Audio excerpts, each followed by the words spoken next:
ప్రారబ్ధ కర్మ అని ఒకటి ఉంటుంది. అంటే చేసిన పాపపుణ్యాల్లో కొన్నింటిని తీసి అనుభవించడానికి ఈ శరీరం ఇస్తాడు ఈశ్వరుడు. ఇది ఇచ్చినప్పుడు వచ్చే పెద్ద ఇబ్బంది ఎక్కడొస్తుందో తెలుసా అండి? వాసన. గత జన్మలలో మనసుకి ఒక వాసన పట్టుకుని ఉంటుంది. అందుకే పుడుతూనే వాడికి కొన్ని ఇష్టం, పుడుతూనే వాడికి కొన్ని అయిష్టం. వాడికి ఎవరు ఇది ఇష్టంగా బతుకు, ఇది అయిష్టంగా బతుకు అని నేర్పరు. వాడు వెల్లుల్లిపాయతో పెట్టారనుకో అంటాడు. కొంచెం పెద్దవాడు అయ్యాక అబ్బా నాకు ఆ వాసన కూడా పడదమ్మా, నాకు వద్దమ్మా అంటాడు. అమ్మ నేర్పలేదు వెల్లుల్లిపాయని ఇష్టపడకు అని. వాడికి వచ్చింది వెల్లుల్లిపాయ అంటే ఇష్టం లేకుండా ఉండడం. అందుకని అమ్మ అంటుంది వాడికి 5 ఏళ్ళు 6 ఏళ్ళు వచ్చాక వాడు వెల్లుల్లిపాయ తినడండి అంటుంది. అమ్మ వెల్లుల్లిపాయ తినద్దని నేర్పిందా, వాడికి వెల్లుల్లిపాయ ఇష్టం ఉండదని అమ్మ తెలుసుకుందా? నాకు చెప్పండి. కొంచెం జాగ్రత్తగా ఆలోచించండి. అమ్మవాడికి వెల్లుల్లిపాయ అంటే ఇష్టపడకున్నానా అని చెప్పలేదు. ఆవిడ అందరికీ వెల్లుల్లిపాయ ఎడుతుంది. ఇంట్లో భర్త తింటాడు, తను తింటుంది, ఇంకో 2 పిల్లలు తింటారు, వీడే తినడం. మరి ఆవిడ ఊరే నువ్వు ఒక్కడివి వెల్లుల్లిపాయ తినవద్దు అని నేర్పిందా? వాడు అమ్మ నాకు వెల్లుల్లిపాయ తింటే వాంతి అయిపోతుందమ్మా, నాకు ఇష్టం ఉండదమ్మా అంటాడు. అంటే ఏమవుతుందో తెలుసా అండి? అమ్మ ఏం చేస్తుందంటే గోంగూర పప్పు వండితే కాస్త పప్పు వేరే తీసేసి వెల్లుల్లిపాయ పోపు పెడుతుంది. ఆ పప్పు గిన్నె తీసుకొచ్చి వెల్లుల్లిపాయ పోపు లేని పప్పు గిన్నె తీసుకొచ్చి వీడికి పెట్టి ఒరే నీకు వెల్లుల్లిపాయ వేయలేదు నువ్వు తిను అంటుంది. ఇప్పుడు అమ్మ వాడికి అది ఇష్టం లేదు అని తెలుసుకుంది, అంతేకాని ఇది ఇష్టం లేకుండా ఉండు అని అమ్మ నేర్పలేదు. మరి వాడికి అసలు ఆ వెల్లుల్లిపాయని ఇష్టపడకపోవడం అన్నది ఎలా వచ్చింది? ఎవరు నేర్పలేదుగా. అది వాసన.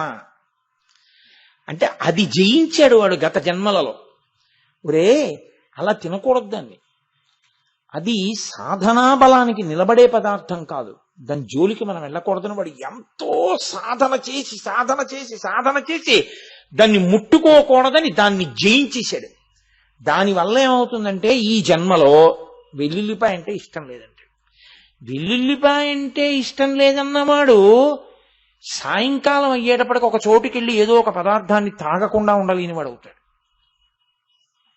అదెవరు నేర్పారు అక్కడికి వెళ్ళి తాగడం? గత జన్మ వాసనలో అది గెలవలేకపోయాడు. ఈ వాసనల బలమే ఈశ్వరుడు ఇక్కడ ఉండాలా ఉండకూడదా నిర్ణయిస్తుంది. మీరేం చేయవలసి ఉంటుందంటే ఈ వాసనలని జయించడంలో మీరు దృష్టి పెట్టవలసి ఉంటుంది. అది మంచి వాసన అనుకోండి. ఒక ఉదాహరణకి స్నానం చేయకుండా కాఫీ తాగడాయన, భార్య అంటుంది అబ్బా ఎన్ని మాటలు చెప్పానో అనండి, చలికాలంలో కూడా ఎందుకంటే లేవగానే కాఫీ తాగితే వచ్చిన నష్టం ఏంటంటారా, స్నానం చేసి తాగుతానంటారు. అంటే ఆయనకి శౌచము అలా అలవాటు ఉండిపోయిందనమాట. ఎప్పుడో అది ఇప్పుడు వచ్చేసింది. ఉంచుకోండి దాన్ని. అసలు పూజ చేయకుండా 2 ఇడ్లీ తినేసి పూజ చేయడం పర్వాలేదు. ఒక్క అరగంట ముందు లేచి నేను పూజ చేసి అంత ఉండలేకపోతే, శరీరం ఏ కారణము చేతనైనా ఆరోగ్యరీత్యా అంగీకరించకపోతే దోషం లేకుండా కొంచెం పాలు తాగి ఓ అరగంట పూజ చేసుకొచ్చి వెంటనే పలహారం చేస్తాను. ఇప్పుడు ఈ జిహ్వచాపల్యాన్ని గెలిచాడు. మీరు చూడండి, కొబ్బరికాయ తెస్తాడు, రేపు కొబ్బరి కోరు శనగపప్పు వెయ్యే అంటాడు. ఇంకా కొట్టనే లేదు అసలు ఈశ్వరుడు వాడు, ఇంకా అది ఈశ్వరుడు ఏం తింటాడు అంటే జిహ్వచాపల్యం. ఈశ్వరుడికి పెడదాం అసలు ఆ భావన లేదు. ప్రారబ్ధమునందు మీ బుద్ధితో వాసనని గెలవగలగాలి, దానికి వశులవ్వడం కాదు. అరే నేను ఎందుకు ఏంటి వాసన, ఎందుకు నాకు ఈ బలహీనత, ఎందుకు నన్ను ఇలా లాగుతూ ఉంటుంది అని పరిశీలనం చేసుకుని దాని పట్ల మీకు వైముఖ్యము కలిగేటట్టుగా మీరు ప్రవర్తించాలి. అది ఎందువల్ల వస్తుందంటే నేను మీకు నిజం చెప్తున్నా, పుస్తకాలు చదవడం వల్ల కూడా రాదు. పార్వతీ పరమేశ్వరుల యొక్క కేళి ఎప్పుడూ ఎక్కడ జరుగుతూ ఉంటుందో అటువంటి ప్రదేశమై అది కైలతేన అస్య యస్తీతి కైలాస అంటే కేళీ సమూహ. ఒక్క కేళి కాదు, ఒక కేళి అంటే ఒక కదలిక లేదా ఇద్దరు కలిసినటువంటి ఒక కదలిక అని నేను అనవలసి ఉంటుంది. అలా కాదుట, కేళీ సమూహ అది కేళి యొక్క సమూహములతో కూడి ఉంటుంది. నేను వివరణ చేస్తాను, కంగారు పడకండి. కైలతేన అది ఎప్పుడూ కూడా ఏ ప్రాంతమునందు, ఏ దేశమునందు, ఏ వస్తువునందు, ఏ పదార్థమునందు వీరిద్దరి యొక్క కదలికలు ఉంటాయో దానికి ఆ కేళీ సమూహములు ఒక్క కదలిక కాదు, అనేకమైనటువంటి కదలికలతో కూడుకున్నదై ఉంటే దానికి కైలాసమని పేరు. ఇప్పుడు కేళి ఒక్క శివుడు చేస్తేనో ఒక్క పార్వతీదేవి చేస్తేనో దాన్ని కేళి అని పిలవకూడదు. కొంచెం జాగ్రత్తగా మీరు పట్టుకోవాల్సి ఉంటుంది. ఒక్క పరమశివుడే నర్తించాడు అనుకోండి, దాన్ని తాండవము అనాలి, శివతాండవము అంటారు. ఒక్క పార్వతీదేవే చేసిందనుకోండి, దాన్ని లాస్యము అనాలి. అమ్మవారు చేస్తే లాస్యం, అయ్యవారు శంకరుడు చేస్తే తాండవం. నాట్యము లేదా శివుడు చేసినటువంటి నాట్యము లేదా తాండవము. ఇప్పుడు శివపార్వతులు ఇద్దరూ కలిస్తే కేళి. కేళి ఇద్దరూ కలిసి ధిమ్ అని ఒక భంగిమ పెట్టి ఆగిపోయారు అనుకోండి, కైలాసమేనా? కైలాసమే, కానీ అలా ఉండదు. అది కేళీ సమూహ. వాళ్ళిద్దరూ ఆడడం నిరంతరము జరుగుతూనే ఉంటుంది కైలాసంలో. వాళ్ళు అసలు ఏదో ఓ అరగంట సేపండి, ఓ 2 గంటల సేపండి, ఓ 3 గంటల సేపండి అలా ఉండదు. మీరు దాన్ని బాగా విస్మృతార్థంలో చూసినప్పుడు వాళ్ళు ఎప్పుడూ నర్తిస్తూ ఉంటారు. ఇందులో మళ్ళీ కాల సంబంధమైనటువంటి నృత్త విలాసమునకు తాండవమని పేరు. అది జతిగతి భేదంతో ఉంటుంది. అందుకే దానికి ఎప్పుడు నట్టువాంగం ఉంటుంది. నట్టువాంగంతో ధిమ్ తద్ధిం తకధిం అన్నాను అనుకోండి, దానికి అనుగుణంగా కాళ్ళు చేతులు కదులుతాయి. అంటే ఇది ఎలా వస్తుందో అలా గజ్జల ధ్వని కూడా పడుతుంది. ధిం అన్నాను అనుకోండి, ఒక్కసారి గెంతడము. తద్ధిం అన్నాను అనుకోండి, 2 మాటలు.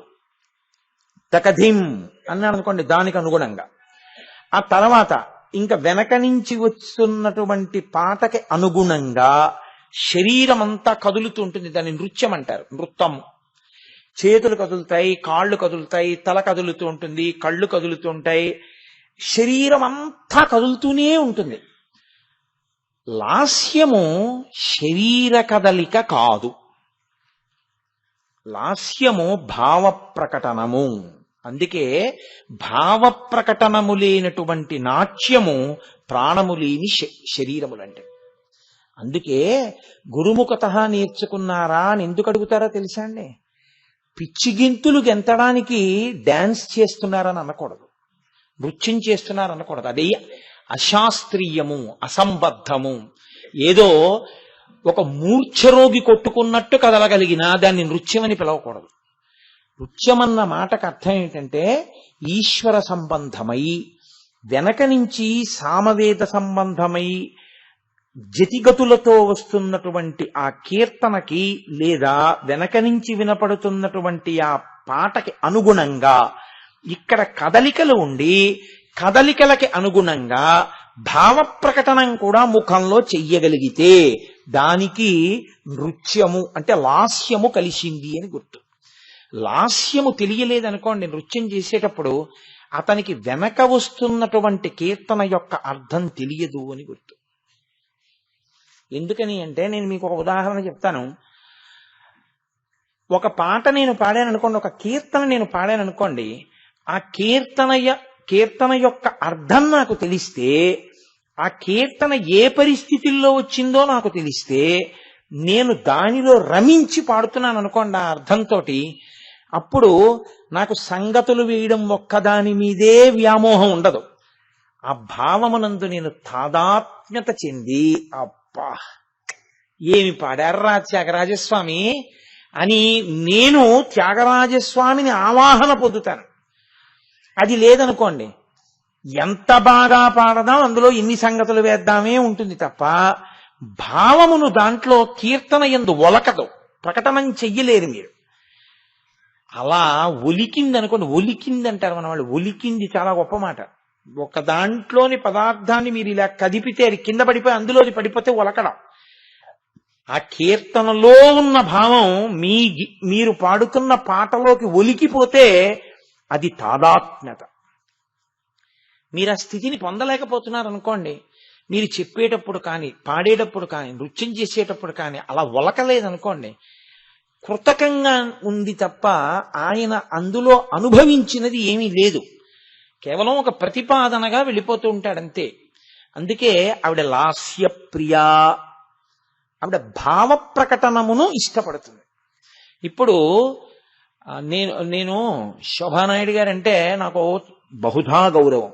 ఎందుకు గౌరవం అంటే, మహాతల్లి యొక్క నృత్యం అంటే ఆవిడిది నిజంగా అలా ఉంటుంది. లాస్యమే ఆవిడిది. స్వామి నేనుండవై కుంఠమందు అని ఆ భృగు వచ్చి తంతే శ్రీ మహావిష్ణువు యొక్క వక్షస్థలం మీద అక్కడ పెద్ద ఆంగికము అంటే శరీరము కదిలేదేమి ఉండదు. నేనుండే స్థానాన్ని భృగువు తన్నాడు, నేను వెళ్ళిపోతున్నానంటారు. మీరందరూ చూసుంటారు శ్రీనివాస కళ్యాణం ఆవిడిది. విష్ణుమూర్తి ఇలా అడ్డుపడుతుంటారు, అదే వస్తూ ఉంటుంది వెనకాల చాలా మాటలు. కానీ భర్త బతిమాలుతుంటే భార్యకి రోషం ఎక్కువైపోయి నేను వెళ్ళిపోతాను అన్న కొద్దీ చూడండి, వాదించే కొద్దీ ఎర్రబడ్డట్టు బతిమాలే కొద్దీ ఆయన దారిపోతూ ఉంటాడు. అమ్మో వెళ్ళిపోతుందేమో అని బెంగపెట్టుకుంటూ ఉంటాడు. ఈవిడేమో రోషం ఎక్కువైపోయి నేను వెళ్ళిపోతానంటూ ఉంటుంది. నిజంగా ఆవిడ ఇంకొక లక్ష్మీదేవి అయిపోతారు. అప్పుడు ఆవిడ నర్తిస్తున్నారు అని మీకేం తెలియదు. ఏమీ తెలియని వాడికి కూడా చిన్న పిల్లాడిని తీసుకొచ్చి అక్కడ కూర్చోబెట్టారు అనుకోండి, వాళ్ళిద్దరు లక్ష్మీనారాయణులు. అలా ఏం వాళ్ళకి ఆ పిల్లాడికి తెలియదు, భృగువేదో తన్నాడు అలా. కానీ వాడు ఏమంటాడంటే, ఆవిడ వెళ్ళిపోతానంటోందా, అంకుల్ బతిమాలుతున్నారా అంటాడు. అంటే లాస్యము అంత గొప్పగా పండుతుంది. అది ఎప్పుడు పండుతుంది? ఆ వెనక ఉన్న దాని మీద సాధికారత ఉంటే, వెనక వస్తున్న దాన్ని బాగా తెలుసుకుని ఉన్నారనుకోండి, ఆ మైమరపు అప్పుడు కుదురుతుంది తప్ప. అందుకే అది జన్మజన్మాంతర సంస్కారం అండి. శోభానాయుడు గారి శిష్యులందరూ శోభానాయుడు గారు అయిపోతే శోభానాయుడు గారి గొప్పతనం ఏమిటి? శోభానాయుడు గారే నేర్పినా ఆవిడ తాదాత్మ్యత ఆవిడ శిష్యులకి కూడా రావాలని ఏమీ లేదు. ఆవిడలా సాధన చేస్తే వస్తుంది. కాబట్టి ఇది శివుడు తాండవం, అమ్మవారు లాస్యం. ఈ రెండు కేళీ సమూహ కైలతేన ఇది ఎక్కడ జరుగుతూ ఉంటుందో, స్థీయతి యస్య కైలాస అస్యతి స్థీయతి ఇది కైలాస. ఆ కేళీ సమూహములు జరుగుతున్నటువంటి ప్రతి ప్రదేశము కైలాసము. ఇప్పుడు మీరు జాగ్రత్తగా పట్టుకోండి. నేను ఉపన్యాసం చెప్తున్నాను, ఇది మీకు అర్థమయ్యేటట్టు చెప్పాలని. అది చెప్పేటప్పుడు నాలో భావము బాగా నిండిపోయి అది వ్యక్తం అవుతున్నప్పుడు, చూడండి వ్యక్తం అంటే పైకి కదా, వ్యక్తం అవుతున్నప్పుడు అన్నప్పుడు నా రెండు చేతులు ఏమయ్యాయి? ఇలా అన్నాయి. ఇలా అనడం శివుడు. ఈ కదలిక వ్యక్తమైనప్పుడు అంటే పైకొచ్చినప్పుడు అన్నప్పుడు నా కదలిక, నా ముఖంలో భావం లాస్యం అమ్మవారు. ఇప్పుడు చెప్పండి, ఎక్కడుంది కైలాసం? ఎక్కడో ఉందా? మీ ఎదురుగుండానే ఉందా? అంటే నాకు కైలాసం ఎక్కడుంది? నేను ఇప్పుడు ఇది చెప్పగానే మీ అందరూ నవ్వారే, మీ నవ్వులో నాకు కైలాసం. ఓ అక్కడ లేదు కైలాసం ఇక్కడే ఉందా అని మీరు తేలిక పడిపోయి నవ్విన నవ్వు మీ భావాన్ని వ్యక్తీకరించిందా లేదా? ఆ నవ్వినప్పుడు మీ పెదవులు కదిలి మీ పళ్ళు కనపడ్డంలో వచ్చినటువంటి కదలిక మీ భావము కైలాసం. ఇప్పుడు ఎక్కడున్నారు పార్వతీ పరమేశ్వరులని నేను చెప్పాలి? అక్కడికి నేను పరిమితం చేశానని కాదు కైలాసం అంటే, అది యథార్థమైన అర్థం. అన్ని చోట్ల అంతటా వాళ్ళిద్దరు లేని ప్రదేశము లేదు. శివుడు వినా ఇంకొకటి లేదు. అందుకైన స్థాణుహు, ఆయన ఇంకా వ్యాపించడానికి ఇంకొకటి లేదు. అంతటా ఆయన వ్యాపించిపోయాడు. అది శివుడు. మీరు అందుకే చూడండి, ఈ దర్శనం చేయడం వచ్చిన వాడికి ఎంత ఆనందమో తెలుసా అండి. శివాలయానికి వెళ్ళి శివ దర్శనం చేయక్కర్లేదు ఆయన. ఆయన ఏం చేస్తాడంటే ఎక్కడికొచ్చి కూర్చొనివ్వండి, కదలికల అన్నిటి యందు పార్వతీ పరమేశ్వరుల్ని చూస్తాడు. మీరు అందుకే చూడండి, ఒక భావము ఒక కదలికతోటే ఉంటుంది లోకంలో. నాకు కోపం వచ్చేసింది అనుకోండి, నా పెదవులు వణికిపోతాయి. నాకు చాలా కోపం వచ్చేసింది అనుకోండి, ఇలా ఇలా అంట. అంతేకాని చాలా కోపం వచ్చిన వాళ్ళు ఇలా ఇలా అన్న వాళ్ళని నాకు చూపించండి, అలా ఎవరన్నారు, ఇలాగే అంటారు. ప్రేమ వచ్చేసింది అనుకోండి, ప్రసన్నమైపోయి కౌగిలించేసుకుంటాను ఇలా. సంతోషం వచ్చేసింది అనుకోండి, కళ్ళు ఇలా విప్పారిపోయి ముఖంలో ఆ ప్రసన్నత తెలిసిపోతుంది. ఇవాళ గురువుగారు సంతోషంగా ఉన్నాడు అని ముఖంలో ప్రసన్నత గోచరిస్తుంది. అసలు అది కాదు, లోపల నా గుండె కదులుతోంది, నా జీర్ణాశయం కదులుతోంది, నా కళ్ళు కదులుతున్నాయి, నా రక్తం ప్రతి చుక్క తల దగ్గర నుంచి అరికాళ్ల వరకు కదులుతూనే ఉంది. లేకపోతే అది శివం ఎందుకైంది? మరి కదలద్దు, కదులుతోంది. నాలో ఉన్నటువంటి నరములన్నీ కదులుతూ ఉంటాయి, నాడులు కొట్టుకుంటూ ఉంటాయి. ఇలా పట్టుకు చూశారనుకోండి, టక్ టక్ టక్ టక్ అని కొట్టుకుంటూ ఉంటుందా లేదా? కొట్టుకుంటూ ఉంటుంది. ఈ కదలికలన్నీ భావములకు కారణములు. ఇవి కలిసి ఉండడం కైలాసం. మీరు చూడండి, ఓ కుక్క కోపం వచ్చిందనుకోండి, పరిగెత్తుకెళ్ళి ఎవరన్నా కరవడానికి పరిగెడుతుంది. దాని ఎందుకు ఆ భావం, అది లాస్యం. దాని పరుగు శివుడు, నృత్యం. ఒక చెట్టు కదలిక ఎందు శివుడు. మీకంతవరకు ఎందుకండి?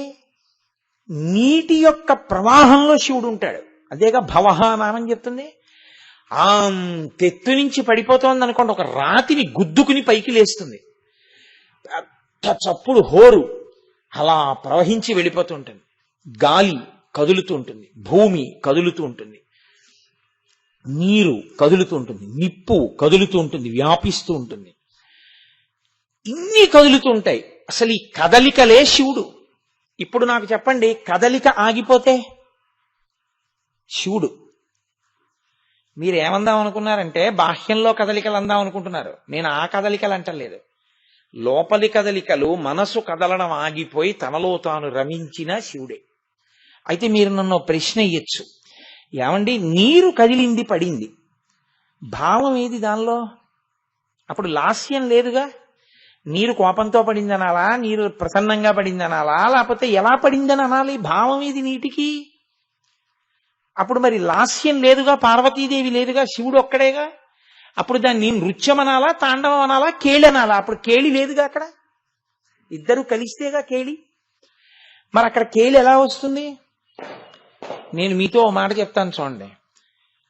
మీ అందరికీ కళ్ళకి గంతలు కట్టి ఒక పెద్ద పర్వతం మించి పడిపోతున్నటువంటి నీటి దగ్గరికి తీసుకెళ్ళాను అనుకోండి, నేను అందరికి ఒక్కసారే కళ్ళు విప్పాం. ఇలా చూడగానే అబ్బా అన్నాడు ఒక ఆయన. అయ్య బాబోయ్ నాకు కళ్ళు తిరిగిపోతున్నాయందో ఒక ఆవిడ. ఇంకొక ఆయన అన్నాడు, అయ్య బాబోయ్ ఆ చప్పుడికి నాకు అసలు తల పగిలిపోతున్నట్టుందన్నాడు. ఇన్ని భావములను మీలో ప్రకోపం పొందేటట్టు చేయడం కూడా భావము లేనిది ఎలా చేసిందని మీరు అనుకుంటున్నారు? దానిలో ఉంది కాబట్టి మీకు ఆ భావాలు వచ్చాయి. అన్ని భావములు దాని యందున్నాయి. గాలి కదిలితే భావం లేదని ఎందుకు అనుకుంటున్నారు? మీకు తగిలితే అమ్మయ్య హాయిగా ఉంది అంటున్నారా లేదా? దాని యందు కూడా లాస్యము నృత్యము కలిసే ఉన్నాయి. అందుకే ప్రపంచంలో ఉన్న ప్రతి కదలిక కేళియే. అందుకే ప్రకృతి పురుషులు అని పిలుస్తాం పార్వతీ పరమేశ్వరుల్ని. ఇప్పుడు నాకు చెప్పండి, ప్రతి కదలికలో ప్రతి భావంలో పార్వతీ పరమేశ్వరులుంటే పార్వతీ పరమేశ్వరులను చూడకుండా కళ్ళు మూసుకుంటాను, నాకు కనపడకూడదు అని మీరు ఎంత కళ్ళు మూసుకుంటే మాత్రం మీకు కనపడకుండా ఉంటారు? వాళ్ళు చూడకుండా ఉందామని మీరు కళ్ళు మూసుకున్న భావం అమ్మవారు, ఆ మూసుకోవడానికి మీరు కదిపిన కళ్ళు చేతులు పరమేశ్వరుడు. అందుకే పార్వతీ పరమేశ్వరుల యందు ఉండకుండా ఉండడం ఎవడికి సాధ్యం కాదు. ఆఖరికి నేను ఆయన్ని తిడదామనుకున్నాను అనుకోండి, నా కర్మకాలికి అప్పుడు కూడా వాళ్ళిద్దరు అనుగ్రహమే నాకు ఉండాలి, లేకపోతే మీరు ఆ వాళ్ళని తిట్టడం కూడా కుదరదు. కాబట్టి పార్వతీ పరమేశ్వరులు ఉండేటటువంటి కైలాసము అన్న దానికి అర్థం ఏమిటంటే సమస్త కేళి, ఎక్కడెక్కడ నృత్యము లాస్యము జరుగుతోందో అదంతా కైలాసమే. ఇప్పుడు నాకు చెప్పండి, కదలికలన్నవి బ్రహ్మాండానికి అంతటికీ ఉన్నాయి కదండి. భూమిగా కదిలిపోతుందా లేదా? సూర్యచంద్రులు కదిలిపోతున్నారా లేదా? అన్నీ కదులుతున్నాయి. కాబట్టి ఇప్పుడు కైలాసం ఎక్కడుందని నేను చెప్పాలి? అంతటా ఉందని చెప్పాలి. శివుడు ఎక్కడున్నాడని నేను చెప్పాలి? శివుడు ఎక్కడున్నాడో అని నన్ను అడిగారు అనుకోండి, నేను ఏమని చెప్పాలి? శివుడు ఎక్కడ లేడని నేను చెప్పను అని అడగాలి కదండి. అంతటా ఉన్నాడు, అన్నిటా ఉన్నాడు, ప్రతి కదలికలో ఉన్నాడు, నా రక్తంలో ఉన్నాడు, నా మాంసంలో ఉన్నాడు, తెల్లవారేటప్పటికి పెరుగుతున్న నా జుట్టులో ఉన్నాడు, పెరుగుతున్న నా గోళ్లలో ఉన్నాడు, నా కదలికలలో ఉన్నాడు, నా నిద్రలో ఉన్నాడు, నా గుండెలో ఉన్నాడు, నా జీర్ణాశయంలో ఉన్నాడు, నా ఊపిరిలో ఉన్నాడు, నా ఊపిరి తిత్తులలో ఉన్నాడు. ఆయన లేనిది ఎక్కడని చెప్పను. అంతటా ఉన్నాడు, మీలో ఉన్నాడు, నాలో ఉన్నాడు, అన్నిటా ఉన్నాడు. ఇది మీకు పూనికనిస్తుంది. ఇప్పుడు ఈశ్వరుడి కన్నా దగ్గరగా ఈశ్వరుడు మీలో ఉన్నంతగా, అంతటా ఉన్నంతగా ఎక్కడున్నాడు నాకు చెప్పండి. ఇప్పుడు భయం ఎందుకు? ఇంకా నేనుండగా భయమా అని ఉంటుంది గుళ్ళో. ఈశ్వరుడు ఎక్కడ ఉండడం ఏమిటండి? సర్వకాలముల యందు నాకు దగ్గరగా ఉన్నవాడు, నాలో ఉన్నవాడు, ఎదురుగుండా ఉన్నవాడు, అంతటా స్వామియే. ఇప్పుడు మీకెంత ధైర్యం వచ్చింది?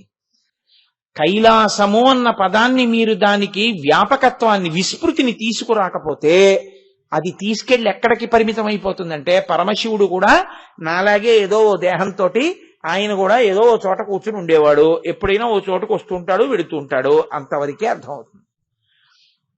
కాబట్టి కైలాసము అన్న మాటని మీరు విస్మృతిలో చూడవలసి ఉంటుంది.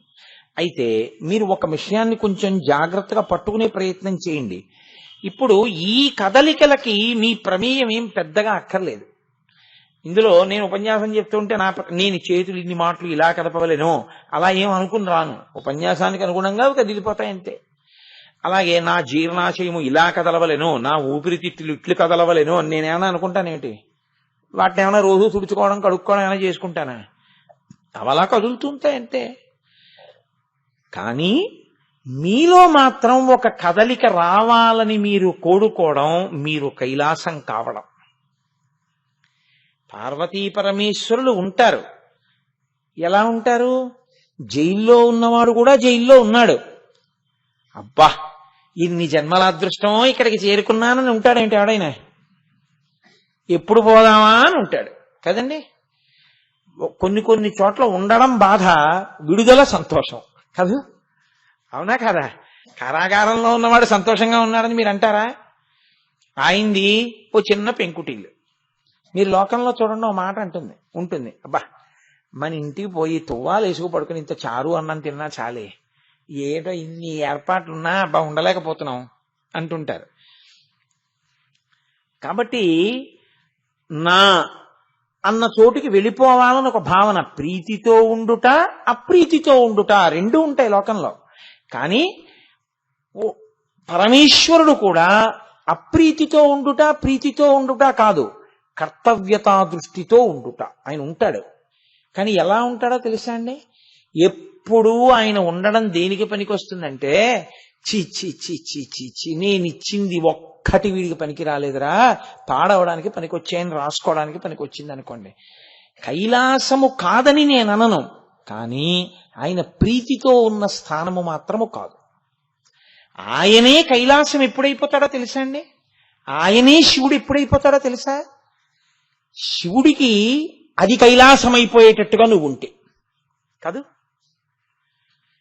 అంటే ఇప్పుడు మీరేమర్థం చేసుకోవలసి ఉంటుంది? ఈశ్వరుడు ఇక్కడ ఉండడానికి యోగ్యమైన రీతిలో మీరు ఉండవలసి ఉంటుంది. ఇక్కడ ఆయన ఎప్పుడు ఉంటాడు? మీరు భక్తితో ఉంటే ఉంటాడు, పరమప్రీతితో ఉంటాడు, సంతోషంగా ఉంటాడు. మీ ఇంటికి వెళ్ళి మీరు చారు అన్నం తిన్నట్టు ఆయన ఇక్కడే కూర్చుని పొంగిపోతూ ఉంటాడు. ఎప్పుడు అలా కూర్చోవడం అన్నది మీ ప్రారబ్ధ కర్మని మీరు పరిశీలించుకోవడం మీకు అలవాటైతే, ఈ మాట మీరు కొంచెం జాగ్రత్తగా పట్టుకోవాలి. ఇది మనుష్య జన్మ యొక్క యథార్థ ప్రయోజనము. ప్రారబ్ధ కర్మ అని ఒకటి ఉంటుంది. అంటే చేసిన పాపపుణ్యాల్లో కొన్నింటిని తీసి అనుభవించడానికి ఈ శరీరం ఇస్తాడు ఈశ్వరుడు. ఇది ఇచ్చినప్పుడు వచ్చే పెద్ద ఇబ్బంది ఎక్కడొస్తుందో తెలుసా అండి? వాసన. గత జన్మలలో మనసుకి ఒక వాసన పట్టుకుని ఉంటుంది. అందుకే పుడుతూనే వాడికి కొన్ని ఇష్టం, పుడుతూనే వాడికి కొన్ని అయిష్టం. వాడికి ఎవరు ఇది ఇష్టంగా బతుకు, ఇది అయిష్టంగా బతుకు అని నేర్పరు. వాడు వెల్లుల్లిపాయతో పెట్టారనుకో అంటాడు. కొంచెం పెద్దవాడు అయ్యాక అబ్బా నాకు ఆ వాసన కూడా పడదమ్మా, నాకు వద్దమ్మా అంటాడు. అమ్మ నేర్పలేదు వెల్లుల్లిపాయని ఇష్టపడకు అని. వాడికి వచ్చింది వెల్లుల్లిపాయ అంటే ఇష్టం లేకుండా ఉండడం. అందుకని అమ్మ అంటుంది వాడికి 5 ఏళ్ళు 6 ఏళ్ళు వచ్చాక వాడు వెల్లుల్లిపాయ తినడండి అంటుంది. అమ్మ వెల్లుల్లిపాయ తినద్దని నేర్పిందా, వాడికి వెల్లుల్లిపాయ ఇష్టం ఉండదని అమ్మ తెలుసుకుందా? నాకు చెప్పండి. కొంచెం జాగ్రత్తగా ఆలోచించండి.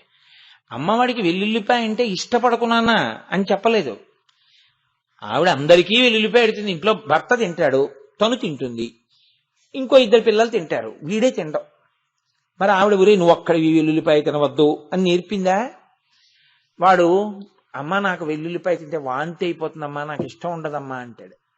అంటే ఏమవుతుందో తెలుసా అండి? అమ్మ ఏం చేస్తుందంటే గోంగూర పప్పు వండితే కాస్త పప్పు వేరే తీసేసి వెల్లుల్లిపాయ పోపు పెడుతుంది.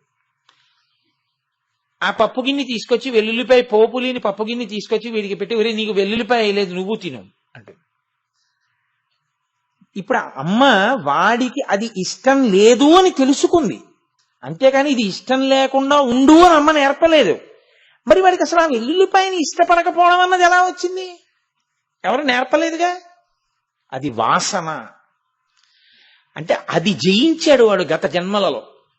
ఒరే అలా తినకూడదు దాన్ని, అది సాధనా బలానికి నిలబడే పదార్థం కాదు, దాని జోలికి మనం వెళ్ళకూడదని వాడు ఎంతో సాధన చేసి సాధన చేసి సాధన చేసి దాన్ని ముట్టుకోకూడదని దాన్ని జయించేశాడు.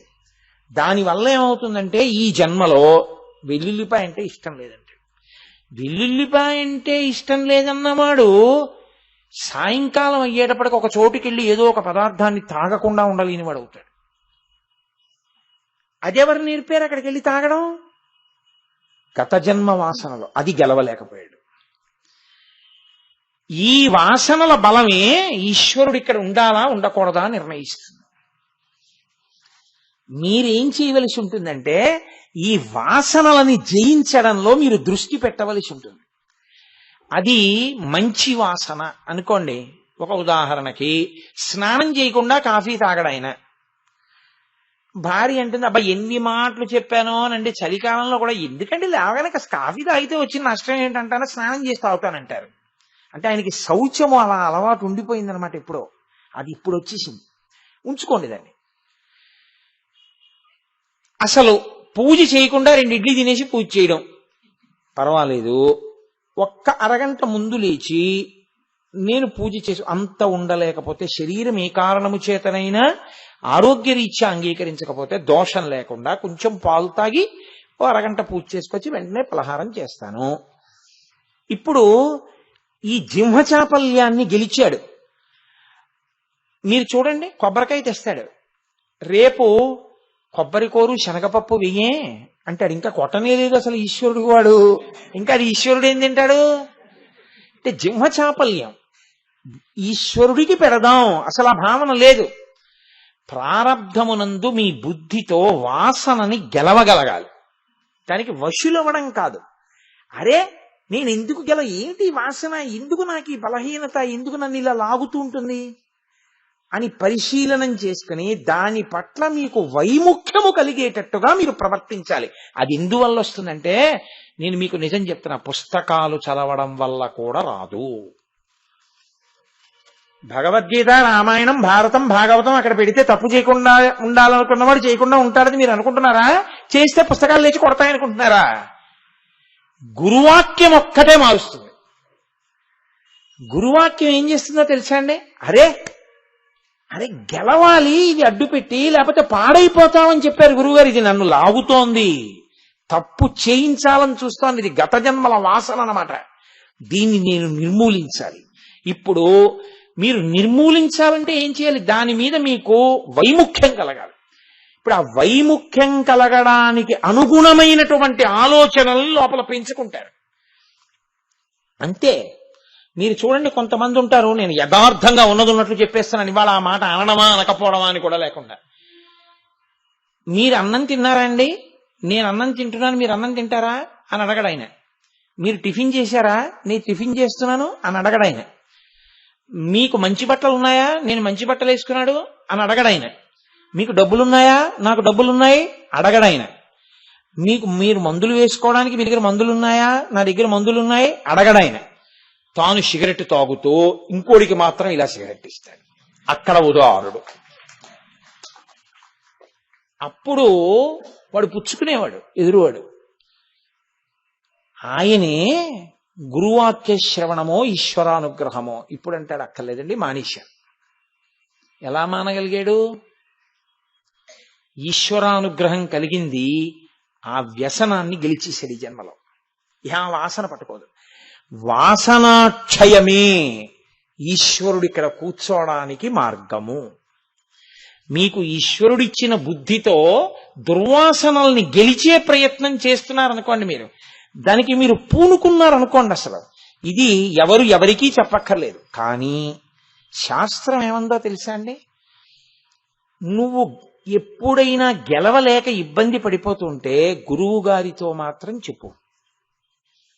గురువుగారు, నాకు ఇది అధిగమించలేకపోతున్నానండి, ఈ బలహీనత దగ్గర నిలబడిపోతున్నాను, ఎలా గెలవను అని అడుగు. ఆయన విరుగుడు చెప్తాడు. వైద్యుడే కదండి విరుగుడు చెప్పగలిగిన వాడు.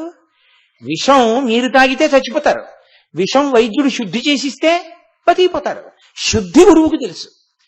కాబట్టి ఆయన మార్గం చెప్తాడు, ఇలా గెలు అని చెప్తాడు. మీరు ఆ వాసనని గెలుస్తారు.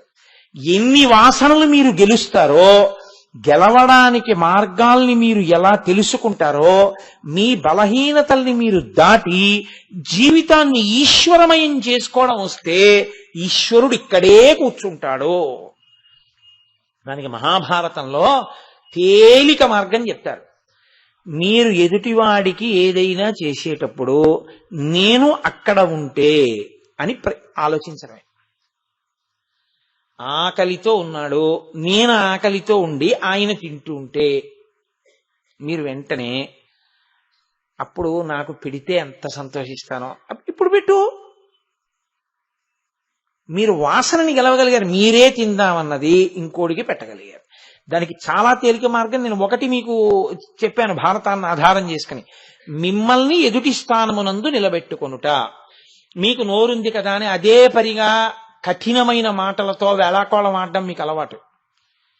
ఇలా నన్ను ఆడితే చాలా బాధపడతాను. ఆడకు. తెలిసి ఆడితే ఇంకా భయంకరమైనటువంటి వ్యసనం అన్నమాట అది. కాబట్టి ఎక్కడెక్కడ నిన్ను పాడు చేసేటటువంటి దుర్వాసనలు ఉన్నాయో వాటిని గెలవడం ప్రారంభం చేస్తే మనోరాజీవే, ఇక్కడే హృదయ పద్మంలో సర్వేశ్వరుడు ఆ భక్తి అన్న తేనె తాగటానికి వచ్చి కూర్చుంటాడు. అప్పుడు నువ్వే కైలాసం. కైలాసం ఎక్కడో ఉంటది కాదు, పరిపూర్ణమైన కైలాసము నువ్వే. పరమాచార్య స్వామి వారు, చంద్రశేఖరేంద్ర సరస్వతి మహానుభావుడు, కామకోటి పీఠాధిపతులు, నడిచే దేవుడు, ప్రాతస్మరణీయులు, ఎవరి పేరెత్తితే పాపరాశి ధ్వంసమవుతుందో అంతటి మహనీయుడు.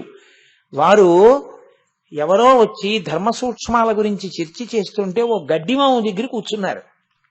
ఆయన అనేక పురాణీతిహాసములలోంచి అవతల వారు అడిగినటువంటి ప్రశ్న అంత మంచిది కాబట్టి దాన్ని సాధికారిక వివరణ చెయ్యడంలో తెల్లవారుజామున 3 అయింది. ఇలా వేళ్లు విరిచేసుకుంటున్న వారు ఎవరో తెలుసా అండి? శ్రీకార్యం అని ఉంటారు మఠంలో. మఠం పనులన్నీ చూస్తూ ఉంటారు ఆయన. ఆయన ఇలా వేళ్లు విరిచేసుకుంటున్నారు. ఏమిటి బాధ ఆయనకి ఎందుకు అంటే, ఎక్కడో అయ్యప్ప స్వామి గుళ్ళో కూర్చున్నా ఇవాళ గురువు గారు 2:30 గంటలు ప్రసంగం చేశారని ఎవరైనా చెప్పారనుకోండి, గుండెలు బాధేసుకుని రాత్రంతా నిద్రపోకుండా రేపు పొద్దున్నే మా ఇంటికి వచ్చి, గురువుగారు మీరు ఏమనుకోవద్దు 2:30 గంటలు అలా మాట్లాడద్దండని తల్లడిల్లిపోతారే గోపాలకృష్ణ గారు. అలా ఉంటుంది శ్రీకార్యం అంటే. ఆయనకి పరమాచార్య స్వామి వారి మీద ప్రీతి. ఆయనకి ఒళ్ళు మండిపోతోంది, ఇంకా తెల్లవారిపోతోంది, అయినా వదలరు, అడుగుతూనే ఉన్నారు, ఈయన సంతోషం చెప్తూనే ఉన్నారు అని. 3 అయిపోయింది. ఆయనకి ఒళ్ళు మండిపోయింది. 3 అయింది అన్నారు. ఓ 3 అయింది, స్నానం చేయాలి అని ఈయన లేచి వెళ్ళిపోతున్నారు. ఆ చీకట్లో పీఠంలోకి వెళ్ళిపోతుంటే వృద్ధులు, మహానుభావుడు వెళ్ళిపోతుంటే ఒక ఆవిడ ఒక పిల్లని తీసుకుని వచ్చింది.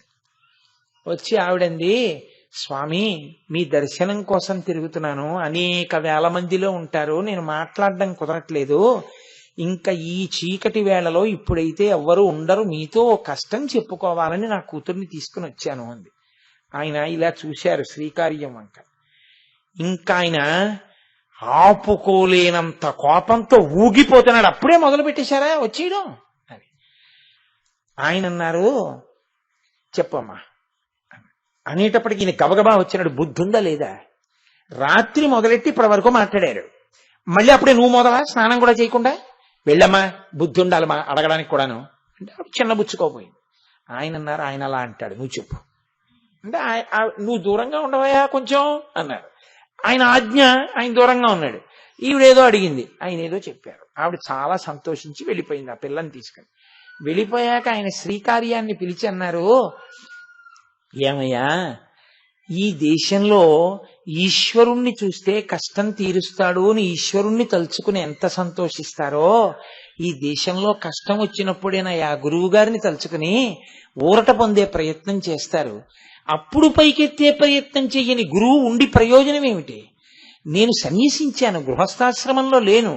ఈ శరీరం అప్పజెప్పేయడానికే నేను ఆశ్రమంలోకి వెళ్ళా.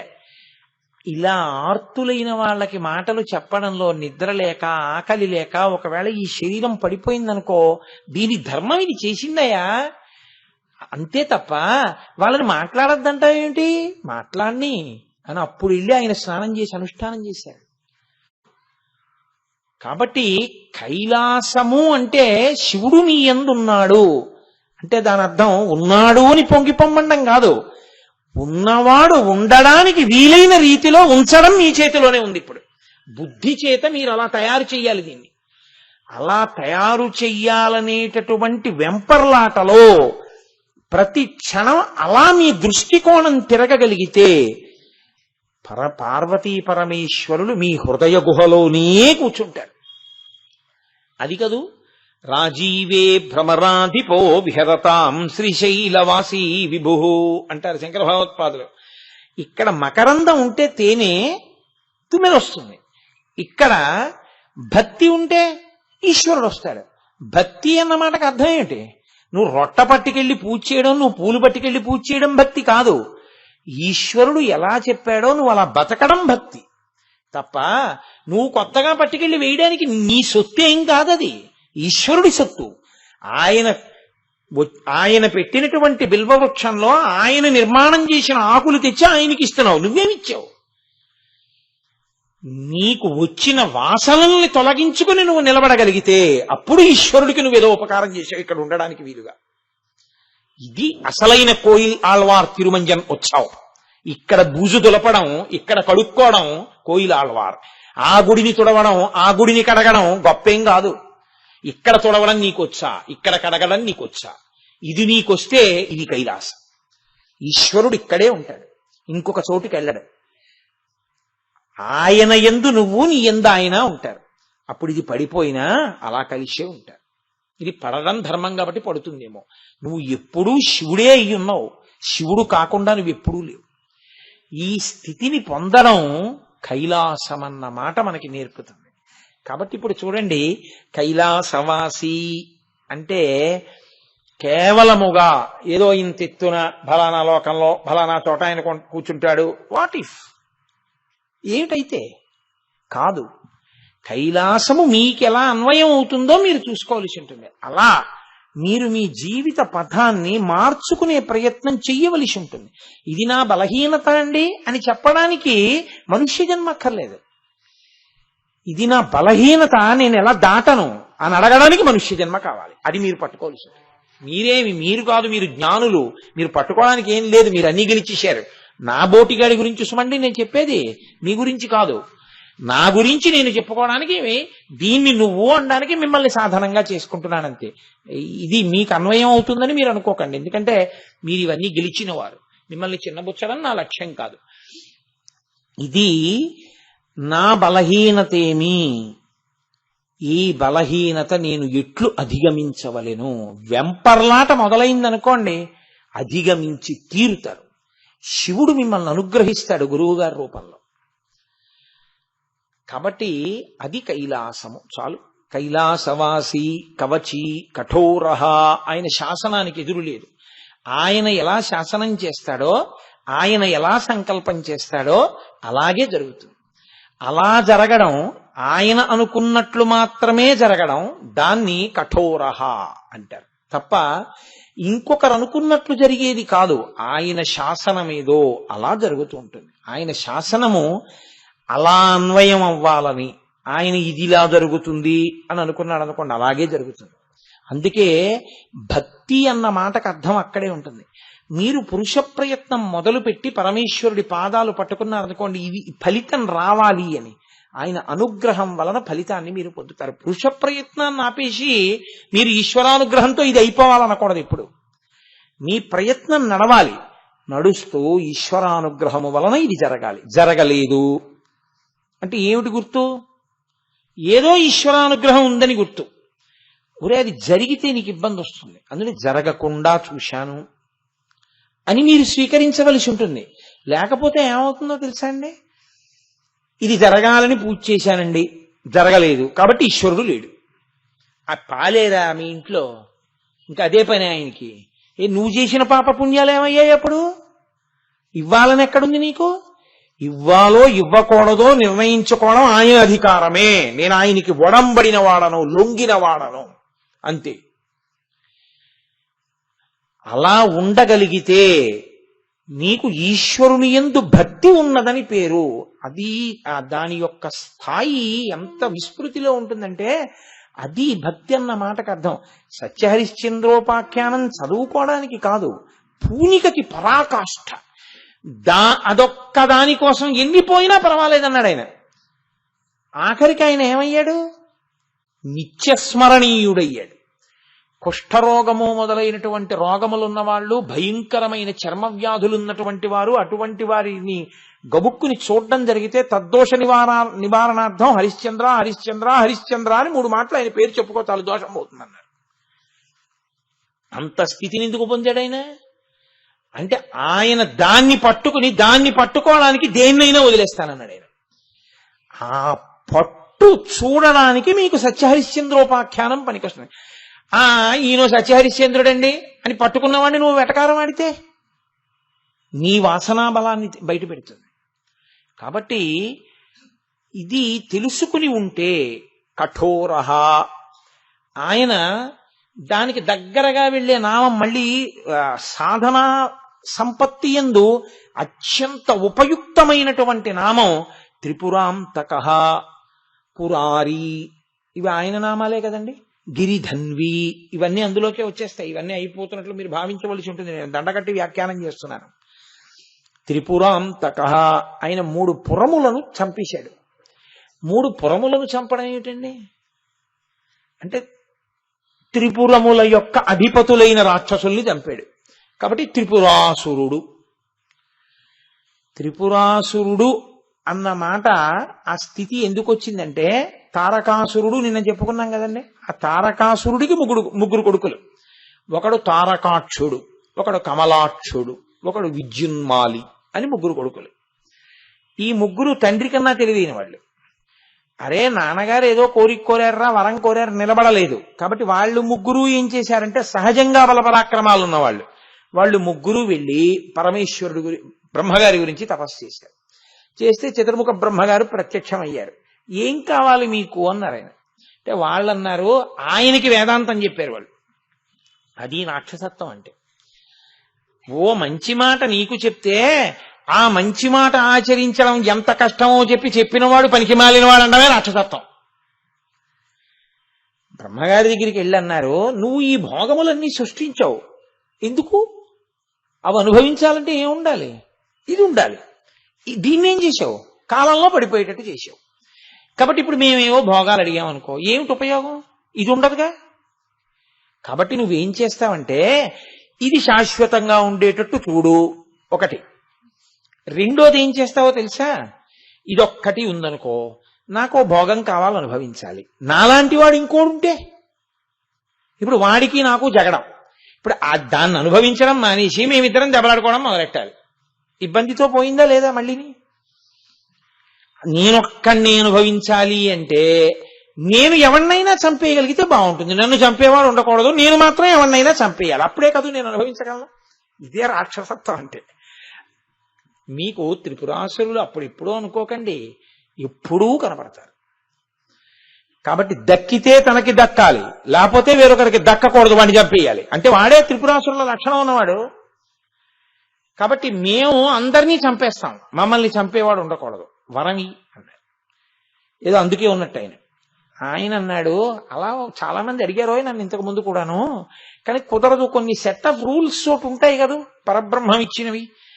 అమ్మ బాబోయ్, నిజంగా ఈశ్వరుడు ఇది మళ్ళీ బ్రహ్మాండంలో కలిసిపోతుంది అన్నాడు కాబట్టి ఉన్నాం కానండి, లేకపోతే ఈ పాటికి అసలు పుడుతూనే తినేదురు కదా చాలా మంది రాక్షసులు మనందరినీ. ఉపన్యాసాలేమిటి నా బుర్ర అది. కాబట్టి వెళ్ళిపోవాలిరా, పిండాండం బ్రహ్మాండంలో కలిసిపోవాలి. పో, నువ్వు అడుగు, ఎలా పోతావు అంటే వాళ్ళు అన్నారు, సరే మీరు అడిగారు కాబట్టి మేము చెప్తాం, 1000 దివ్య సంవత్సరముల లోపల అసలు మేము చచ్చిపోకూడదు. ఎందుకంటే నేనేదో అన్నాను అనుకో, అలా గబుక్కుని వచ్చేస్తే ఈశ్వరుడు. అలా చాలా మంది చచ్చిపోయారు మా వాళ్ళు, పాపం తెలియక జరగదు కదా అనుకుని అనడం, ఆయనేమో అలా వచ్చేయడం, దానికి మినహాయింపులు. హిరణ్యకశిపుడు అడిగితే నరసింహావతారంగా వచ్చేయడం, తారకాసురుడు అడిగితే ఏదో అగ్నిలో దాచినటువంటి వీర్యంతో సుబ్రహ్మణ్యుడు పుట్టి చంపేయడం, ఇలా అయిపోతోంది. అందుకే మేము ముందు మొట్టమొదట మా నియమం ఏమిటంటే 1000 దివ్య సంవత్సరములు బతకాల, తర్వాత చావడం అన్న ప్రశ్న చూద్దాం. సరే, పోనా తర్వాత ఎలా చచ్చిపోతారు? 1000 దివ్య సంవత్సరముల తర్వాత మాకు ఈలోగా ఈ 1000 దివ్య సంవత్సరములు ఏమిటి, మాకు ఎటువంటి ఇబ్బంది లేని కాలం, చచ్చిపోం అని నిరాఘాటంగా తెలిసిపోయిన కాలం. ఇప్పుడు మేము భోగాలు అనుభవించద్దు. మేము భోగాలు అనుభవించేటప్పుడు మమ్మల్ని ఎవ్వరూ ఇబ్బంది పెట్టకూడదు. ఓ పక్క మేము భోగం అనుభవిస్తుంటే ఇంద్రుడు వచ్చి మళ్ళీ మా మీద యుద్ధం చేస్తూ కూర్చోవడంలో 1000 దివ్య సంవత్సరాలు అయిపోతాయి. అందుకని ఎవరూ భేదించి లోపలికి ప్రవేశించడానికి వీలు లేని 3 పురములు కావాలి. నువ్వు విశ్వకర్మకి చెప్పు 3 తయారు చేయమని. ఏదో బంగారముతో ఒకటి, వెండితో ఒకటి, ఇనుముతో ఒకటి చేయించు, మేము సర్దుకుంటాం. ఏదో ముగ్గురం తలకోటి తీసుకుంటాం. అవి తిరుగుతూ ఉండాలి, ఎప్పుడు అంతటా తిరుగుతూ ఉండాలి. తిరగడం సుఖం. అందుకే కదండి ఏ పని లేకపోతే రామాయణం చదువుకోడు, వీధిలో తిరుగుతుంటాడు. అలా పోయొద్దాం ఏంటంటాడు. కాబట్టి అదే అలవాటు త్రిపురాసురులకు. కాబట్టి వాళ్ళన్నారు అలా తిరుగుతూ ఉంటాం.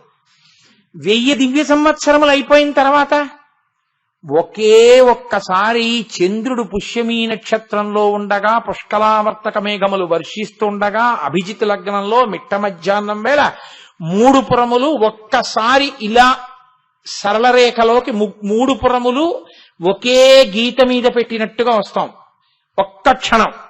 అప్పుడు దేవతా సార్వభౌముడైనటువంటి వాడు సృష్టిలో లేని ధనస్సు పట్టుకుని, సృష్టిలో లేని బాణం పట్టుకుని, సృష్టిలో లేని రథం ఎక్కి ఒక్క బాణంతో 3 పురములు ఒక్క గీత మీదకే వచ్చి ఉన్న ఆ ఒక్క క్షణంలో రెండో బాణం ప్రయోగించకుండా ఒక బాణంతో 3 పురములను కొట్టగలిగితే మేము చచ్చిపోతాం. లేకపోతే మళ్ళీ 1000 ఏళ్ల తర్వాతే, 1000 దివ్య సంవత్సరాల తర్వాతే.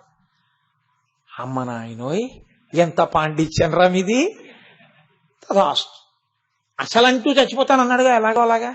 ఆ చంపవలసిన వాడు ఎవరో ఆయన చూసుకుంటాడు, నాకేం గొడవ. అసలు విచిత్రం ఏమిటో తెలుసా అండి, వెంటనే ఇంకో రూపంలో చంపవలసిన ఆయన ఎవరో ఒక ఆయన వచ్చి, నీ మొహం ఇచ్చా చంపేస్తున్నావు నువ్వు, నీ వరాలని బ్రహ్మగారిని ఎప్పుడు అన్నావు. మీరు చూడండి, బ్రహ్మగారిని అలా దెబ్బలాడినట్టు మీరు ఏ పురాణంలోనో చదివారా? అసలు వాళ్ళ మధ్య ఏమి ఉండవు, అభిమాన సంఘాల దెబ్బలాట్లన్నీ మనకే ఉంటాయి. కాబట్టి ఇప్పుడు బ్రహ్మగారు వరం ఇచ్చి వెళ్ళిపోయాడు హంసవాహనం ఎక్కి. దేవతలందరూ వెంటనే ప్రారంభం చేసేది ఏముంటుందండి, నేను రోజు మొత్తుకుంటున్నదేగా, వాడికి ఇంకా భోగం భోగం భోగం ఈ శరీరంతో. కాబట్టి ఎక్కడెక్కడ ఉన్నాయో వాళ్ళందరివి తనవి చేసుకుంటాడు. ముందు దొరికేవాడు ఎవరంటే ఇంద్రుడు, మొదట ఆయన పేరే ఉంటుంది ఎప్పుడు. కాబట్టి ఆయన్ని కొట్టాడు, స్వర్గలోకాన్ని ఆక్రమించాడు, భోగాలు అనుభవిస్తున్నారు. ఆ 3 పురములలో తిరుగుతున్నారు. పోనీ అక్కడతో ఊరుకోరు, వాళ్ళు బాధిస్తున్నారు దేవతల్ని. ఇప్పుడు వాళ్ళందరూ వెళ్ళి మొట్టమొదట బ్రహ్మగారికి చెప్పారు. బ్రహ్మగారికి చెప్తే ఆయన అన్నాడు, నేను వరం ఇచ్చాను యోయ్, 1000 దివ్య సంవత్సరముల తర్వాత 3 ఒక గీతలోకి వస్తాయి. ఈ లోపల ఇదిగో వాళ్ళు అడిగిన వరాలున్నాయే అలా తయారు చేసుకోవడం మొదలు పెట్టండి. మొదలు పెడితే అప్పటికి సిద్ధంగా ఉంటే బాణం వేయొచ్చు, లేకపోతే మళ్ళీ ఆ మూడు చూద్దాంలేండి అయితే 1000 దివ్య సంవత్సరాలు అయిపోయిన తర్వాత దగ్గరికి వచ్చాక చూద్దాం అన్నారు అనుకోండి, అప్పుడు దేవతా సార్వభౌముడు ఎవరు, సృష్టిలో లేని రథం ఏది, ఇలా మొదలు పెడితే అవదు పని. అందుకని మొదలెట్టండి అన్నాడు. మొదలెట్టడం అంటే ఏం చేయమన్నారు వాళ్ళు అంటే ముందు దేవతా సార్వభౌముడైనటువంటి వాడిని పట్టుకోండి. ఎవరు దేవతా సార్వభౌముడు? సమస్త దేవతలకు కాదు, ఈ బ్రహ్మాండములకన్నిటికీ సార్వభౌముడు శంకరుడే. కాబట్టి ఆయన పాదాలు పట్టుకుని వెళ్ళి ప్రార్థన చేయండి అన్నారు. అందరూ వెళ్ళి కైలాసానికి వెళ్ళారు. వెళ్ళి శంకర నువ్వు ఆ త్రిపురములను సంహరించాలి. ఆయన అన్నాడు దేనికి చంపడం అంటే, అదేమిటి అలా అంటావు, దేవతల్ని బాధ పెడుతున్నారు. మిమ్మల్ని బాధ పెడుతున్న మాట యథార్థం, కానీ వాళ్ళు పరమ ధర్మంతో ఉన్నారు. వాళ్ళ స్వీయ ధర్మం వరకు అభిషేకం చేస్తారు, త్రికాల సంధ్యావందనం చేస్తారు, హోమం చేస్తారు, పూజ చేస్తారు. ఆ ధర్మము దెబ్బతింటే అప్పుడు నేను చంపాలి. వాళ్ళు ధర్మంతో ఉండగా ఎలా చంపుతాను? మరి ఎలా దెబ్బతింటుంది? శ్రీ మహావిష్ణువుని అడగండి. విష్ణువుని అడిగారు. అప్పుడు ఆయన ఒక కొత్త పురుషుణ్ణి ఒకడిని సృష్టించి వాళ్ళు అధర్మం వైపుకు అడుగు వేసేటట్టుగా చూశారు. అయితే మీరు ఇక్కడ ఒక విషయాన్ని జ్ఞాపకం పెట్టుకోవాలి. చంపడమే ప్రయోజనంగా విష్ణువు కాని శివుడు కాని చంపరు. ఎందుకు చంపవలసి వచ్చిందో తెలుసా అండి? ఇచ్చినటువంటి అధికారాన్ని దుర్వినియోగం చేసేసి పాడు చేసేస్తున్నారు. పూజకి పూజ చేస్తాడు, పూజ వలన వచ్చిన శక్తిని లోకోపకారమునకు వాడుతున్నారు అనుకోండి, వాళ్ళ జోలికి రారు. ఆ వచ్చినటువంటి శక్తిని స్వార్థమునకు వాడుకుని ప్రపంచాన్ని పాడు చేయడానికి వాడితే ఈశ్వరుడు తీసేయాలి, తప్పదు. కాబట్టి ఆయన ఏం చేశాడంటే, త్రిపురాసుర సంహారము చెయ్యాలి అంటే ఆ ధర్మభంగం చెయ్యాలి, అసలు ముందు రాకుండా చెయ్యాలి. ఎందుకంటే పాడు చేస్తున్నాడు వచ్చింది. కాబట్టి ఇప్పుడు ఆయన అధర్మ ప్రచారం అంటే వైదిక కర్మానుష్ఠానము నుంచి వాళ్ళకి వైముఖ్యము కలిగేటట్టుగా ఒక ప్రచారాన్ని చేయడానికి ఒకడిని సృష్టించాడు. వాడి ప్రచారానికి వాళ్ళు లొంగిపోయి సనాతన ధర్మము నుండి జారిపోయారు. జారిపోతే ఇప్పుడు వాళ్ళని చంపడానికి అవకాశం వచ్చింది. దేవతా సార్వభౌముడైనటువంటి శంకరుణ్ణి ప్రార్థన చేశారు. అందుకేగా ఆయన ఎక్కడ పిలిచినా దేవతా సార్వభౌమ అంటారు. శ్రీశైలే స్వర్ణ శృంగే మణిగణ రచితే కల్పవృక్షాళిశీతే స్ఫీతే సవర్ణ రత్న స్ఫురిత నవగృహే దివ్యపీఠే శుభార్హే ఆసీన సోమచూడ సకరుణ నయన సాంగన స్మేరవక్త్ర శంభుశ్రీ భ్రమరీశ ప్రకటిత విభవో దేవతా సార్వభౌమ అని పేరు ఆయనకి. కాబట్టి మీరు వచ్చి మాకు ఉపకారం చెయ్యాలి, చంపాలన్నారు. సరే, విశ్వకర్మని పిలిచారు. ఈ బ్రహ్మాండాన్నంతటినీ కలిపి రథంగా చేశారు. సూర్యచంద్రులిద్దరినీ దానికి చక్రాలు చేశారు. సూర్యుడికి సంబంధించిన ఆదిత్యుల్ని, ద్వాదశాదిత్యుల్ని ఒక చక్రానికి ఆరెలుగా చేశారు. చంద్ర కళలని ఒక చక్రానికి ఆరెలుగా చేశారు. వేదాల్ని గుర్రాలుగా చేశారు. సరస్వతీదేవిని ఆ చేతిలో ప్రణవాన్ని కొరడాగా చేశారు. ఆ కొరడా ఆ మేరు పర్వతాన్ని ధనస్సుగా చేశారు. ఆదిశేషుణ్ణి వింటినారిగా చేశారు. ఆ టంకారం సరస్వతీదేవిగా చేశారు. బాణం శ్రీమన్నారాయణుడయ్యాడు. అయి మేరు పర్వతాన్ని ధనస్సుగా చేసి పట్టుకున్నాడు. దేవతా సార్వభౌముడైన వాడు తప్ప వీటిని భరించగలిగిన వాడెవరు? అప్పుడు పరమశివుడు బయలుదేరి వచ్చి ఈ రథాన్ని అధిరోహించాడు. చతుర్ముఖ బ్రహ్మగారు ఈ రథాల్ని నడుపుతున్నారు. నడుపుతుంటే శివుడే ఆ రథం ఎక్కేటప్పటికీ ఆ రథం ముందుకు నడవడం మానేసి, వేదాలు కదండి గుర్రాలుగా ఉన్నాయి, వాటి కాళ్ళు చతికిలు పడిపోయి ముందు కాళ్ళు అవి వంగిపోయి ఆ రథం నడవలేదు. అంటే వేదం కూడా శివుడి గురించి చెప్పగలనని అనలేదు. వేదమునకు కూడా ఆయన అందడు. కాబట్టి ఇప్పుడు శ్రీ మహావిష్ణువే ఆ వృషభ రూపాన్ని దాల్చి రథాన్ని లాగారు. అందుకే బాణత్వం వృషభత్వమర్ధవపుషా భార్యాత్వమార్యాపతే ఘోనిత్వం సకితా మృదంగ వహతా చేత్యాది రూపం తదౌ తత్పాదే నయనార్పణంచ కృతవాం తద్దేహ భాగో హరి పూజ్యాత్ పూజ్యతరస్య ఏ మహిమచేత్కో వా తదన్యోధిక. అనేక రూపాలతో శ్రీ మహావిష్ణువు శివుణ్ణి సేవించడినటువంటి కారణం చేత శరీరార్థ భాగం ఇచ్చి హరిహరమూర్తి వచ్చింది. కాబట్టి ఇప్పుడు ఆయన రథాన్ని లాగారు. వాళ్ళిద్దరు అలా ఒకరికొకరు ఎప్పుడూ సాయపడుతూనే ఉంటారు లోకరక్షణలో. ఇప్పుడు ఆయన ఆ బాణాన్ని గురి చూసి 1000 దివ్య సంవత్సరముల తరువాత పుష్కళావర్తక మేఘములు కురుస్తూ ఉండగా సరళ రేఖలోకి వచ్చి పుష్యమీ నక్షత్రంలో చంద్రుడుండగా అభిజిన్ ముహూర్తంలో బ్రహ్మగారు బ్రహ్మాండమనేటటువంటి రథాన్ని వేదములు గుర్రములుగా ఉండగా చేతిలో ప్రణవాన్ని కొరడాగా పట్టుకుని సరస్వతీదేవి వింటినారి యొక్క ధ్వని కాగా, మేరు పర్వతం ధనస్సు కాగా, ఆదిశేషుడు వింటినారి కాగా, శ్రీమన్నారాయణుడు బాణం కాగా, దేవతా సార్వభౌముడైన శంకరుడు 3వ కన్ను తెరిచి కాల్చవతల బారేస్తున్నాడు పురాణాన్ని. కాలుస్తుంటే లింగ పురాణంలో అన్నారు, శ్రీమన్నారాయణుడు మొదలైన వాళ్ళు ప్రార్థన చేశారు. సోమశ్చ భగవాన్ విష్ణు కాలాగ్నిర్వాయురేవ చ శిరే వ్యవస్థిత దేవమూచు ప్రణమ్యతం దగ్ధమప్యద దేవేశ వీక్షణేన పురత్రయం అస్మద్ధితార్థం దేవేశ శరన్మోక్తు విహార్హసి. ఈశ్వరా, మీ చేత్తో ముట్టుకోవాలని, వింటినారికి తగల్చాలని, మీ శక్తి మాలో పెట్టి వదలాలని మేము ఎప్పటి నుంచో ఎదురు చూస్తున్నాం. మీరు మీ 3వ కంటి మంటతో కాల్చేస్తే ఎలా? మమ్మల్ని ప్రయోగించండి అని అడిగారు. అప్పుడు ఆ శ్రీమన్నారాయణాత్మకమైనటువంటి ఆ బాణాన్ని తీసి వింటినారికి పెట్టి సంధించారు. ఆ బాణం వెళ్లి 3 పురములను ఒక్క క్షణంలో కాల్చేతర పారేసి 3 పురములలో ఉన్నవాళ్ళు త్రిపురాసురులు అందరూ నశించిపోయారు. లోకాలన్నీ ఉపశాంతి పొందాయి. కాబట్టి ఆయనకి త్రిపురాసురుడు, త్రిపురములను సంహరించినవాడు అని ఒక బిరుదునామం. పురారి, పురములకు శత్రువు. అయితే త్రిపురాసురుడైతే పురారి ఎందుకయ్యాడు? ఇప్పుడు అదే పని ఆయనకి ఇంక శత్రుత్వం పెట్టు కూర్చున్నాడా? ఎక్కడైనా ఆయన శత్రుత్వం పెట్టు కూర్చున్నట్టుందా?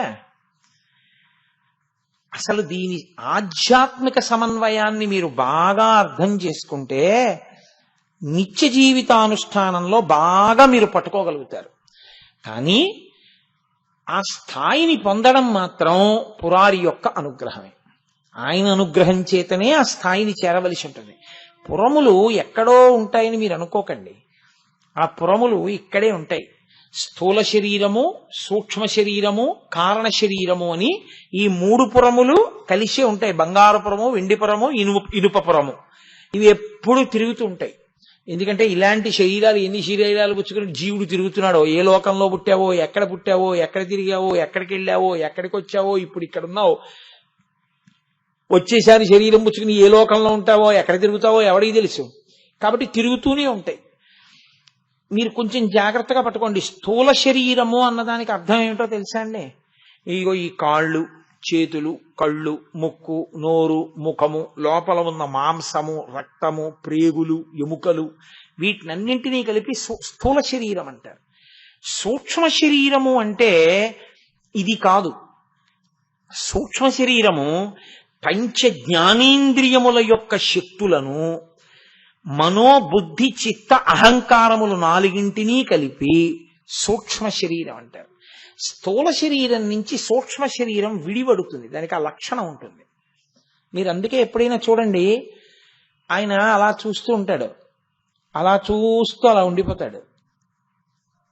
ఏంటంటే అలా చూస్తూ ఉండిపోయారు అన్నారు అనుకోండి. మీరు ఆ ఇంజనీరింగ్ కాలేజీ డ్రెస్సు, ఆ పిల్ల అది చూస్తే, మా అమ్మాయి ఇంజనీరింగ్ చదువుకున్న రోజులు, అది బ్యాగ్ పట్టుకుని హడావిడిగా పరిగెత్తడం, అది టైం అయిపోతుంది అంటుంటే నేను ఎందుకే ఎప్పుడు టైం అయిపోయాక ఎడతామని దెబ్బలాడడం, నాన్నగారండి వెళ్లే ముందు దెబ్బలాడకండి నాన్నగారండి, పరీక్షకు వెళ్తున్నాను, విష్ ఆల్ ది బెస్ట్ అన్నాడు కానీ దెబ్బలాడకండి నాన్నగారండి అది అని నన్ను గదమాయించడం, నేను సరేలే శుభం భూయాత్ అనడం, అది గబగబా పరిగెత్తుకుంటూ వెళ్ళిపోయి మళ్ళీ కిందకెళ్ళి నాన్నగారండి హాల్ టికెట్ మర్చిపోయాను, బీరువాలో ఉంది, వెనక్కి రానని మళ్ళీ అదో నియమం.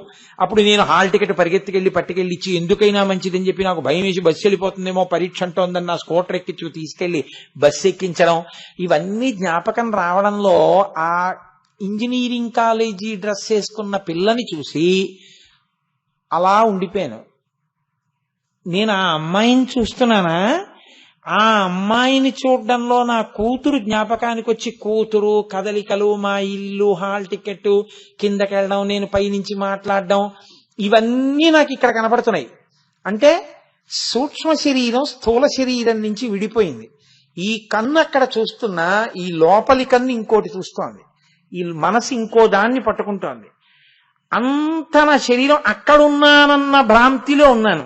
ఇక్కడ ఎవరో అంటే మిమ్మల్నే అన్నాక ఏం చెప్పండి అని అప్పుడు బయటకు వచ్చారంటే విడిందా లేదా? సూక్ష్మ శరీరం స్థూల శరీరం నుంచి విడుతుంది, దాన్ని సూక్ష్మ శరీరం అంటారు. ఇందులో మీరు జ్ఞానేంద్రియ శక్తులు పట్టేసుకుంటారు కంటితో.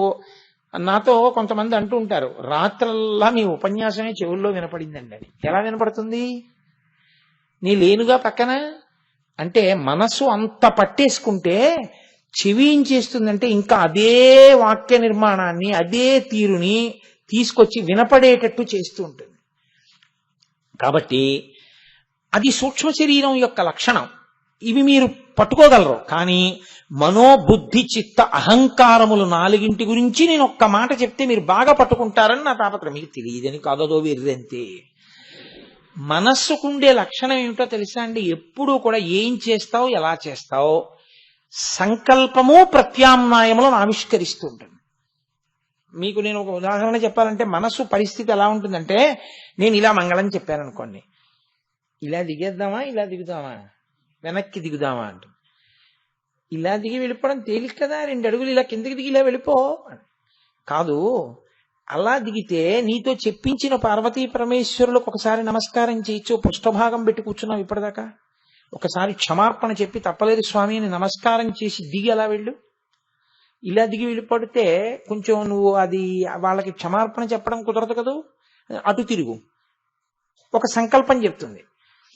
బుద్ధి ఇటు దిగిపోవడమా అటు దిగిపోవడమా నిర్ణయం చేస్తుంది. అటు దిగి తిరుగు అంటుంది. అంటే నేనేం చేస్తాను, ఇలా అంటాను. అది దిగాక ఓ నమస్కారం చెయ్యి, అప్పుడు ఇలా అంటాను. ఇప్పుడు అలా పద అంటుంది. అక్కడికి వెళ్ళిన తర్వాత మనసు ఓ సారాయిని పలకరించడం బాగుండదు, పాపం మన ఎందుకు చాలా ప్రీతి ఉన్నవారు, ఏమండే అని ఎవరితో పేరు పిలుస్తాను. అంటే బుద్ధి నిశ్చయాత్మకం. ఆ పిలుస్తాను చాలు. ఇంకంతకన్నా పెద్ద ఉదాహరణ అక్కర్లా. మనసు ప్రతిపాదన ప్రత్యామ్నాయములు చెప్తుంది. బుద్ధి ఆ ప్రతిపాదన అంగీకరించాలా, ఏ ప్రత్యామ్నాయం స్వీకరించాలి నిర్ణయం చేస్తుంది. చిత్తము బుద్ధి నిర్ణయించిన దాన్ని చేసుకుంటూ వెడుతుంటుంది. తాళం తీ అందనుకోండి బుద్ధి, తాళం ఏం చేద్దామా, దాన్ని తీమందామా అంటే, ఇప్పుడు ఆ చీకట్లో సరిగ్గా కనపడదు, ఏడాది ఎందుకు వచ్చింది మనకి, గంట సేపు తిప్పడం, అక్కడి నుంచి ఇబ్బంది ఎందుకు, దానికి ఇస్తే తీస్తుంది. అందుకే కదా భార్య చిన్నది చేసుకోమన్నారు, మంచి నియమం పెట్టారు అనుకుని తాళం దిగోయ్ అని తాళం చెవులు ఇచ్చేయడమా, నేను తీయడమా? రోజు ఈ దిక్కుమాల బుద్ధి ఎందుకు, మనం దిగలేమో చూద్దాం, పోనో ప్రయత్నం చేద్దాం, అదేగా ఏమంటుంది. అది ఇటు నిర్ణయానికి వచ్చాననుకోండి, చిత్తం ఏం చేస్తుందంటే ఇప్పుడు తాళం చెవులు పుచ్చుకోవడం, తాళం కప్ప నడం చేత్తో పుచ్చుకోవడం, ఆ కన్నం ఎక్కడుందో చూడడం, చెవి అందులో పెట్టడం, తిప్పడం, ఇవన్నీ చిత్తం చేస్తుంది. ఇప్పుడు తాళం రావట్లేదు అనుకోండి, నీ మొహం ఇచ్చా నీకు సరిగా కనపడలేదు, అది అడు తిరిగిందో తాళం చెవి పెట్టడం నీకు కుదరట్లేదు, కానీ మీ ఆవిడికి ఇచ్చేయి, దానికి ఇచ్చేయి. ఇప్పుడు మళ్ళీ మనస్సు ఒక సంకల్పాన్ని, కొన్ని ప్రత్యామ్నాయాల్ని, అప్పుడు నువ్వు తీవోయ్ తాళం కనపట్టలేదు అని బుద్ధి నిర్ణయించింది. చిత్తం ఏం చేసింది, ఈ తాళం ఇందులోంచి తీసి మా ఆవిడికి ఇస్తుంది. చిత్తము చేస్తూ ఉంటుంది. అహంకారం పని ఏమిటో తెలుసా అండి? అంతా అయిపోయిన తర్వాత చూసా తాళం బాగానే తీశాను, నేనే నేను నేను నేను అహం, దాంట్లో ఉన్నదే కారం. ఎప్పుడు నేను చేశాను. అందుకే అది ఏం చేస్తుందో తెలుసా అండి? చేయలేకపోయినప్పుడు మనం అంటుంది, చేసినప్పుడు నేనంటుంది. ఏమంటే కొంచెం ఈ ఉపకారం చేసి పెడతారు ఏంటండి, మీకు ఆయన ఎవరో తెలుసు కదా, ఓ మాట చెప్తారా అండి అన్నారు అనుకోండి. నాకు ఆయన తెలియదండి, నా మాట ఏమో ఆయన వినరే అని చెప్పాలంటే మొహమాటం. ఆయన మనకి తెలియదండి అంటాడు. మనకి తెలియదండి అంటే నీకు తెలుసా అని అడిగారు, నీకు తెలుసో తెలీదో చెప్పు చాలు. అహంకారం. అక్కడ అవమానమును ఒక్కడు సర్దుకోడు, 10 మందితో కలిసి పనిచేసుకుందామని. మనకి తెలియదండి అంటాడు. మనకి తెలియదు ఏంటి? అహంకారం ఎలా ఉంటుందో తెలుసా అండి? అది ఒంటిని ఎంత పడుతుందంటే, భార్య కాఫీ తీసుకొచ్చి అక్కడ పెట్టి పేపర్ తర్వాత చదువుదురు గాని చల్లారిపోతుంది, కాఫీ తాగేయండి అంటుంది. వీడు ఇలా చదివి ఇంకొక 3 రన్స్ దగ్గర ఎలా పాడు చేశారో చూడంటాడు, అంతే ఆ కాఫీ ఒలిగిపోతుంది. ఇప్పుడు ఆవిడ లోపల నుంచి వంపేశారా అంటుందేమో అని, ఏమో కాఫీ ఒలిగిపోయిందంటే, కాఫీ ఒలిగిపోయిందని వంపించావా? ఏమో కాఫీ వంపించాను అండవు. అలా అంటే తర్వాత పరిణామములకు సిద్ధం కాలేడు. అందుకని కాఫీ ఒలిగిపోయిందంటాడు. కాఫీ ఒలిగిపోవడం ఏంటి? కాలు జారిపోయిందండి అంటాడు. కాలు జారిపోయిందా? మరి నడిచినప్పుడు నేను నడిచానన్నావు. నేను చూసుకోలేదండి, నేను చూసుకోకుండా అరటిపండు తొక్క మీద కాలు వేయడం వల్ల ఈ కాలు జారింది అని చెప్తాడని మీరు అనుకున్నారా? కాలు జారిపోయింది అంటాడు. కాలు జారిపోవడం ఏంటి అంటే జీవుడి మీదకి రాకుండా చూసుకుంటుంటాడు. తనకి తాను కూడా ద్రోహం చేసుకునేంత స్థితిలోకి అంటుకుపోతుంది అహంకారం. అందుకే ఈ వ్యగ్రత, ఈ ఆవిష్కరణ ప్రతి మాటలో మీకు కనపడుతూ ఉంటుంది.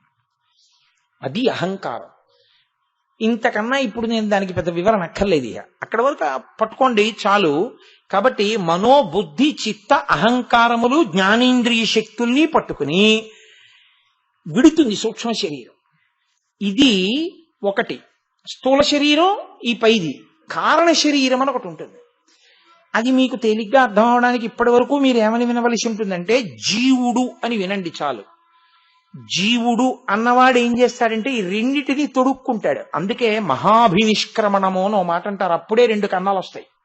మిగిలినప్పుడు 9 రంధ్రాలే చెప్తారు. వాంగ్మయంలో ఎప్పుడైనా దీనికి ఎన్ని రంధ్రాలు ఉన్నాయి అని అడిగారు అనుకోండి, 9 రంధ్రాలు ఉన్నాయంటారు. 2 ముక్కు కన్నాలు, 2 కళ్ళు కన్నాలు 4, 2 చెవులు 6, నోరు 7, మలద్వారం 8, మూత్రద్వారము 9. ఇది కాకుండా 2 రంధ్రాలు ఉంటాయి. ఒకటి జనన సమయంలో మూసేస్తాడు ఈశ్వరుడు, బొడ్డు నాభి.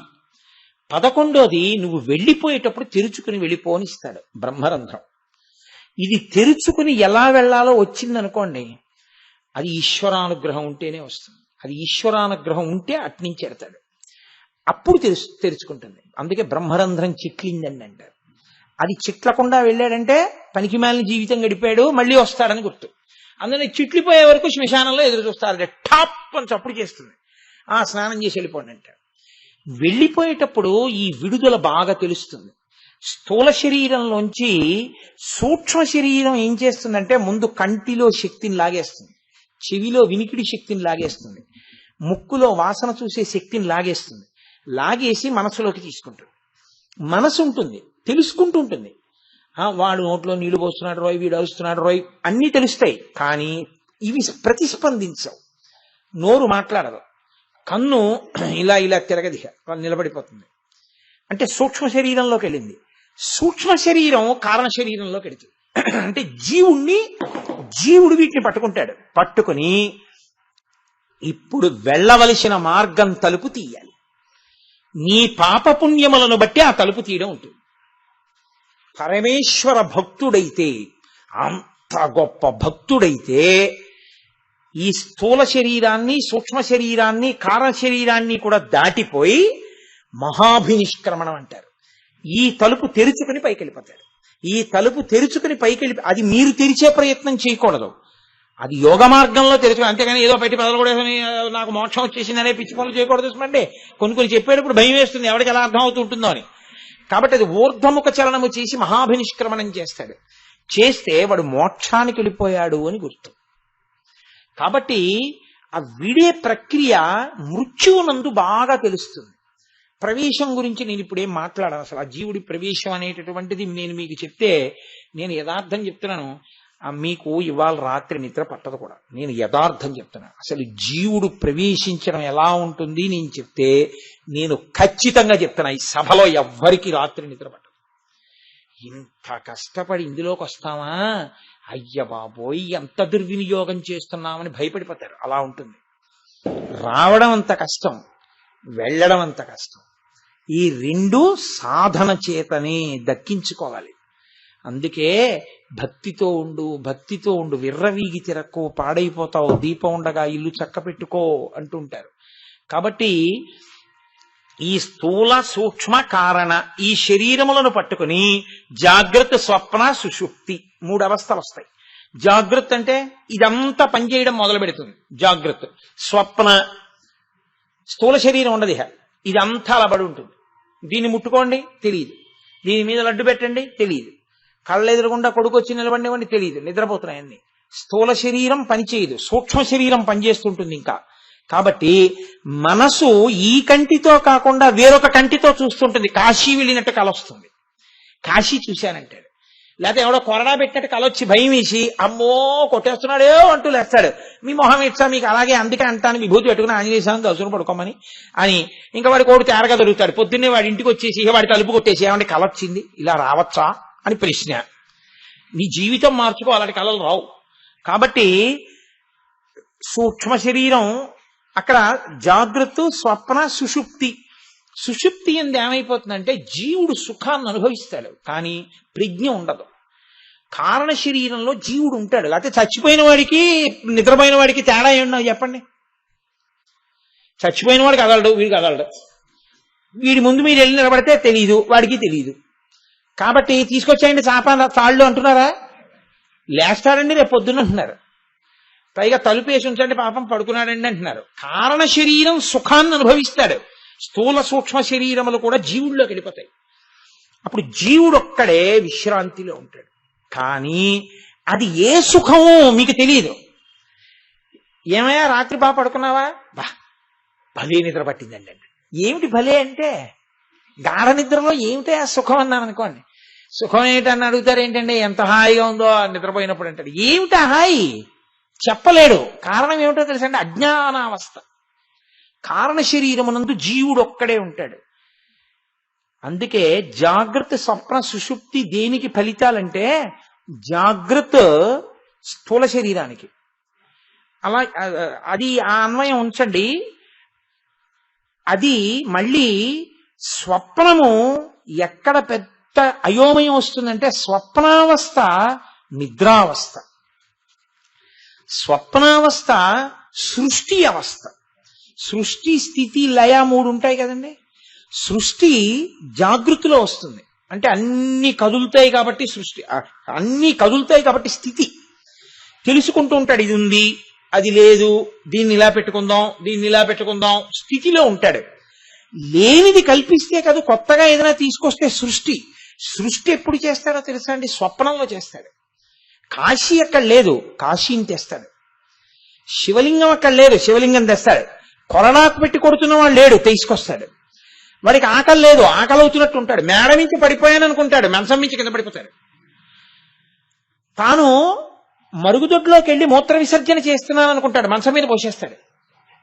నేను యథార్థం చెప్తున్నాను మీకు. ఎందుకు పోసేస్తారో తెలుసా అండి? తాను మరుగుదొడ్లో ఉన్నాను అనుకుంటాడు. అంటే సృష్టి అలాంటి స్థితి ఏర్పడుతుంది. మూత్ర విసర్జన చేస్తాడు. కాశీ వెళ్ళాననుకుంటాడు, పొంగిపోతుంటాడు. కొరడా పెట్టి కొట్టాడు అనుకుంటాడు, భయపడిపోతాడు. అందుకే పీడకలు వచ్చిందండి నాకు రాత్రి ఏమిటోనండి బాబు అలా వచ్చింది అని దాని పీడ, దాని భయం జాగృతిలో కూడా వదలదు. అందుకని స్వప్నము సృష్టి, లయ, ఏమీ తెలియకుండా సుఖనిద్ర కారణ శరీరం, గాఢ నిద్ర సుషుప్తి. అందుకని జాగృతి, స్వప్న, సుషుప్తి, స్థూల సూక్ష్మ కారణ ఇన్ని రకాలుగా సృష్టి, స్థితి, లయ 3గా తిరగడమే తప్ప అసలు ఈ 3ని దాటి 4కి వెళ్ళగలిగిన వాడు ఉండడు. అందుకే ఉపనిషత్తు ఏమందంటే పురత్రయే క్రీడతి యస్య జీవాః తతస్తు జాతం సకలం విచిత్రం అంది. వీడి 3లో తిరగడం వల్ల ప్రపంచం వచ్చింది. ఈ 3 దాటి 4కి కెడితే ప్రపంచం లేదు, నిష్ప్రపంచం. విశ్వందర్పణ దృశ్యమాన నగరీ తుల్యం నిజాంతర్గతం అంటారు శంకర భగవత్పాదులు. ఎన్నేళ్లు బతికాడన్నది కాదు, లేచి తిరిగాడు, పడుకున్నాడు, గాఢ నిద్రపోయాడు, అంతే విభాగం. ఈ 3గా తిరుగుతున్నటువంటి స్థూల సూక్ష్మ కారణ శరీరములను దాటి వెళ్ళగలిగితే దివ్యకారణ శరీరం ఉంటుంది, అది భగవానుడు. ఈ 3 అజ్ఞానంతో కొన్ని కోట్ల సంవత్సరముల నుంచి అనేక కోట్ల జన్మలెత్తి తిరుగుతున్న జీవుడి యొక్క స్థితిని జ్ఞానము చేత పరిపక్వం చేసి ఈ 3 కాదురా, ఈ 3 దాటితే పరమేశ్వరుడే. ఒక్క బాణంతో కొడతాడు ఆయన. ఒక్క బాణం ఆయన ఇచ్చే జ్ఞానం. ఆయన జ్ఞానం ఇచ్చేశాడా, ఇక ఆ జ్ఞానికి అంతటా ఈశ్వరుడే. ఇది నిద్రపోతోందంటాడు, ఇది లేచిందంటాడు, ఇది తిరుగుతోందంటాడు, దీనికి కలొచ్చిందంటాడు తప్ప దీని నిద్రకి, దీని కలకి, దీని తిరగడానికి ఆయన సాక్షి తప్ప ఆయనకి దీనితో సంగము లేదు. అది త్రిపురాసుర సంహారము. ఆ స్థితి పొందాలి అంటే కనీసం ఎప్పుడో అప్పుడు ఎక్కడో అక్కడ ఇలా ఉంటుందన్నమాట. అసలు వ్యవస్థ అన్నమాట తెలుసుకోవాలి. అసలు ఆ వేదాంత వ్యవస్థ ఎప్పుడో అప్పుడు అసలు మీకు అవగతం కాలేదనుకోండి, అంతకన్నా అన్యాయం ఇంకోటి ఉండదు. అప్పుడు ఏమవుతుందంటే ఇంకా తిరగడమే సంతోషంగా ఇదే సత్యం అనుకుని తిరుగుతుంటాడు. అందుకని ఈ 3 అవస్థలు దాటి 4వ అవస్థకి వెళ్ళగలిగితే, ఆ 4వ అవస్థ మీరు వెళ్ళగలిగినది కాదు. అది కేవలం ఆ పరమేశ్వరుడి యొక్క అనుగ్రహం ఎవరికి ఉంటుందో వాళ్ళు మాత్రమే 3 మీద ఉన్నవన్నీ దాటేస్తారు.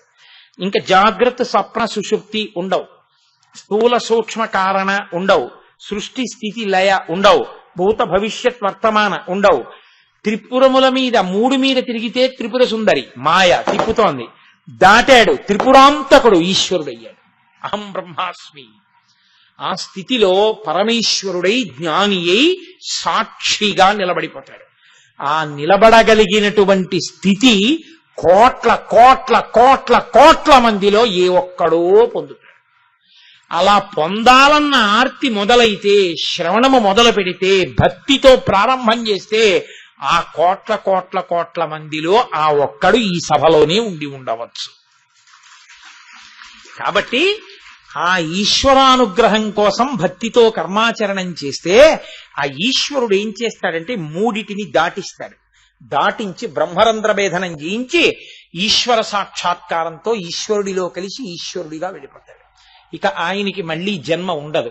ఆయన అలా ఉండగలిగిన వాడు సావు తర్వాత మోక్షం కాదు, ఆ జ్ఞానం కలిగిన తర్వాత ఇక సాక్షిగా నిలబడిపోతాడు.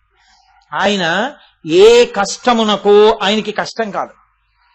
మనం ఏం చేస్తాం, దీని మీద కురిపేసింది అనుకోండి, చాలా బాధగా ఉందండి, నాకు కురిపేసిందండి అంటాం. జ్ఞానం ఏమంటారో తెలుసా అండి, దీనికి కురిపేసిందండి, ఇది చాలా బాధపడుతోంది అంటే మరి దీనికి కురిపేస్తే నీకు కురిపేయలేదా? నాకు కురిపేంటి, నాకు కురుపులు అవి ఏం వెయ్యో, నేను ఆత్మ. దీనికి కురిపేసింది పాపం, ఇది బాధపడుతోంది దుష్మండి. అందుకే రమణ మహర్షికి సర్కోమా వచ్చింది. ఆయన మోచేతి మీద పుండు పుట్టింది, పుట్టి నెత్తురు అలా కారుతూనే ఉంటుంది. ఎంత నిప్పు, ప్రపంచంలో ఉన్న నెప్పినంతటిని రాశీభూతం చేసో చోట పెడితే దానికే సర్కోమా అని పేరు. అంత నెప్పి. ఆయన దగ్గరికి వచ్చి ఆయన అంతేవాసులు, భగవన్ మీకు పుండు పుట్టింది అన్నారు. అంటే ఆయన అన్నారు తప్పు, పుండుకి పుండు పుట్టింది అన్నారు. పుండుకి పుండు పుట్టడం ఏంటి మరి? పుండేది ఈ పుండు పుట్టడానికి? ఇదే పుండు. అయ్యయ్యో ఇది పుండేమిటి? అవును, ఇది బాధ అన్నదానికి సుఖము. సుఖము బాధ. సుఖంగా ఉండి సుఖం ఆగిపోతేనే బాధ. సుఖం అన్నది తెలియకపోతే బాధే సుఖం కదండి. ఇప్పుడు ఈ ఫ్యాను నాకు బాగా ఎరుకలో ఉంది, అది ఆగిపోయింది, నాకు దుఃఖం. అసలు ఫ్యాన్ అంటే ఏమిటో నాకు తెలియదు, నాకు ఎప్పుడు సుఖం. ఓహో ఫ్యాన్ ఒకటి ఉంటుంది, గాలి ఒకటి ఉంటుంది, నాకేం తెలియదుగా, ఇలాగే ఉంటుంది, ఎప్పుడు సుఖంగానే ఉంటాను కదా. కాబట్టి సుఖము దుఃఖమే, సుఖము బాధయే, బాధ బాధయే. కాబట్టి రెండులే, ఉన్నది ఒకటే. సుఖము దుఃఖమునకే కారణము, రెండు కాదు. కాబట్టి పుండుకి పుండు పుట్టినది, నాకు పుండు పుట్టడం ఏంటి? నేను ఆత్మని, ఆత్మకి పుళ్ళు ఉండవు, ఆత్మకు పుళ్ళు పుట్టవు. అది 3 కాలముల యందు ఉంది. రాత్రి బాగా నిద్రపట్టిందా భగవాన్ అంటే ఆయన అనేవారు, రాత్రి ఇది బాగా నిద్రపోయింది. మీరు నాకు నిద్ర ఏంటి, ఆత్మ నిద్రపోదు, నేను తెలివిగానే ఉన్నాననేవారు. అందుకే చమత్కారం ఏమిటో తెలుసా అండి, ఎక్కడో అమెరికా సంయుక్త రాష్ట్రాల్లో ఉన్నటువంటి ఒక సముద్రపు ఒడ్డున ఉన్న ఒక కుగ్రామంలో చేపలు పట్టుకునేటటువంటి 2 భార్యాభర్తలు ఎక్కడో తిరువన్నామలైలో ఉన్నటువంటి రమణ మహర్షి గురించి విని వెళ్ళి ఆయన దర్శనం చేసుకోవాలని చేపలు పట్టి అమ్మగా వచ్చినటువంటి డబ్బులో ప్రతిరోజు కొన్ని డబ్బులు ఆ పడవ పక్కన ఓ సంచి పెట్టి అందులో వేసి డబ్బు దాచుకుని చాలా సంవత్సరాలు అలా శ్రమించి వాళ్ళు ఆ డబ్బుని మార్చుకుని పాస్పోర్ట్ తెచ్చుకుని, వీసా తెచ్చుకుని, వాళ్ళు విమానం ఎక్కి భారతదేశం వచ్చి చెన్నైలో దిగి రైలెక్కి తిరువన్నామలై చేరుకుని ఆ తిరువన్నామలైలో వెతుక్కుంటూ రమణ మహర్షి ఆశ్రమానికి వెళ్ళారు. ఆయన ఇలా కూర్చుని ఉన్నారు. వాళ్ళిద్దరూ లోపలికి వస్తున్నారు. వాళ్ళకి పెద్ద ఏమి తెలుసు, సంస్కృతి సంప్రదాయాలు తెలియగా వాళ్ళు ఆయన్ని చూస్తూనే మనం కలలు కన్న భగవాన్ ఈయనే అని నమస్కారం చేశారు. ఆయన అన్నారు, పక్క వాళ్ళు చెప్పారు ఇంగ్లీష్లో, ఏమి నన్ను చూడాలని ఇంతకాలం నుంచి సముద్రంలో చేపలు పట్టి కష్టపడి డబ్బు దాచి అంత దూరం నుంచి వచ్చారుగా, నన్ను చూస్తే సంతోషంగా ఉందా అన్నారు. వాళ్ళిద్దరు తెల్లబోయారు. ఎలా తెలిసిందని. వాళ్ళు ఇప్పటి వరకు ఇండియాలో దిగాక ఎవరికి చెప్పలా, అలా కష్టపడి వచ్చామని. మరి రమణ మహర్షికి ఎలా తెలిసింది? అఖండాత్మ, అందులో ఉన్న ఆత్మ ఇందులో ఉన్న ఆత్మ ఒకటే అయినప్పుడు అందులో ఉన్నది ఇందులో తెలియకుండా ఎలా ఉంటుంది? ఈ జేబులో 10 రూపాయలు ఈ జేబులో 10 రూపాయలు ఉన్న నాకు తెలుస్తుందా తెలీదా? ఇందులో 10 రూపాయలున్నా ఇందులో 10 రూపాయలున్నాయని. సీక్రెట్ పాకెట్లో 100 ఉన్నాయని కూడా తెలుస్తుందిగా, మీకు తెలియదు కానీ.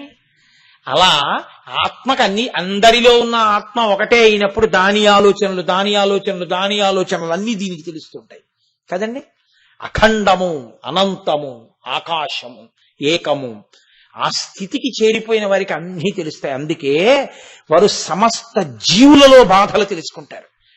ఆయన ఓ రాత్రి వేళ 10 గంటలకి అకస్మాత్తుగా మల విసర్జన చేయవలసి వచ్చింది. బాగా పెద్దవారు అయిపోయారు. నిజంగా ఆయన అలా చేయవలసి వచ్చిందో లేదో అనుగ్రహించడానికో, ఓ అంతేవాసి చేయి పట్టుకుని తీసుకెళ్లి బాగా పొదలా ఉన్న చోటికి తీసుకెళ్లారు. భగవన్ ఇక్కడ నిలబడతానన్నారు. నిలబడు. ఆయన పొదలోకి వెళ్ళారు. వెళ్ళిన తర్వాత అక్కడ చప్పుడు మొదలైంది. ఎవరో వచ్చి నాకుతున్నట్టు, నాలుకతో నాకుతున్న చప్పుడు వినపడుతోంది.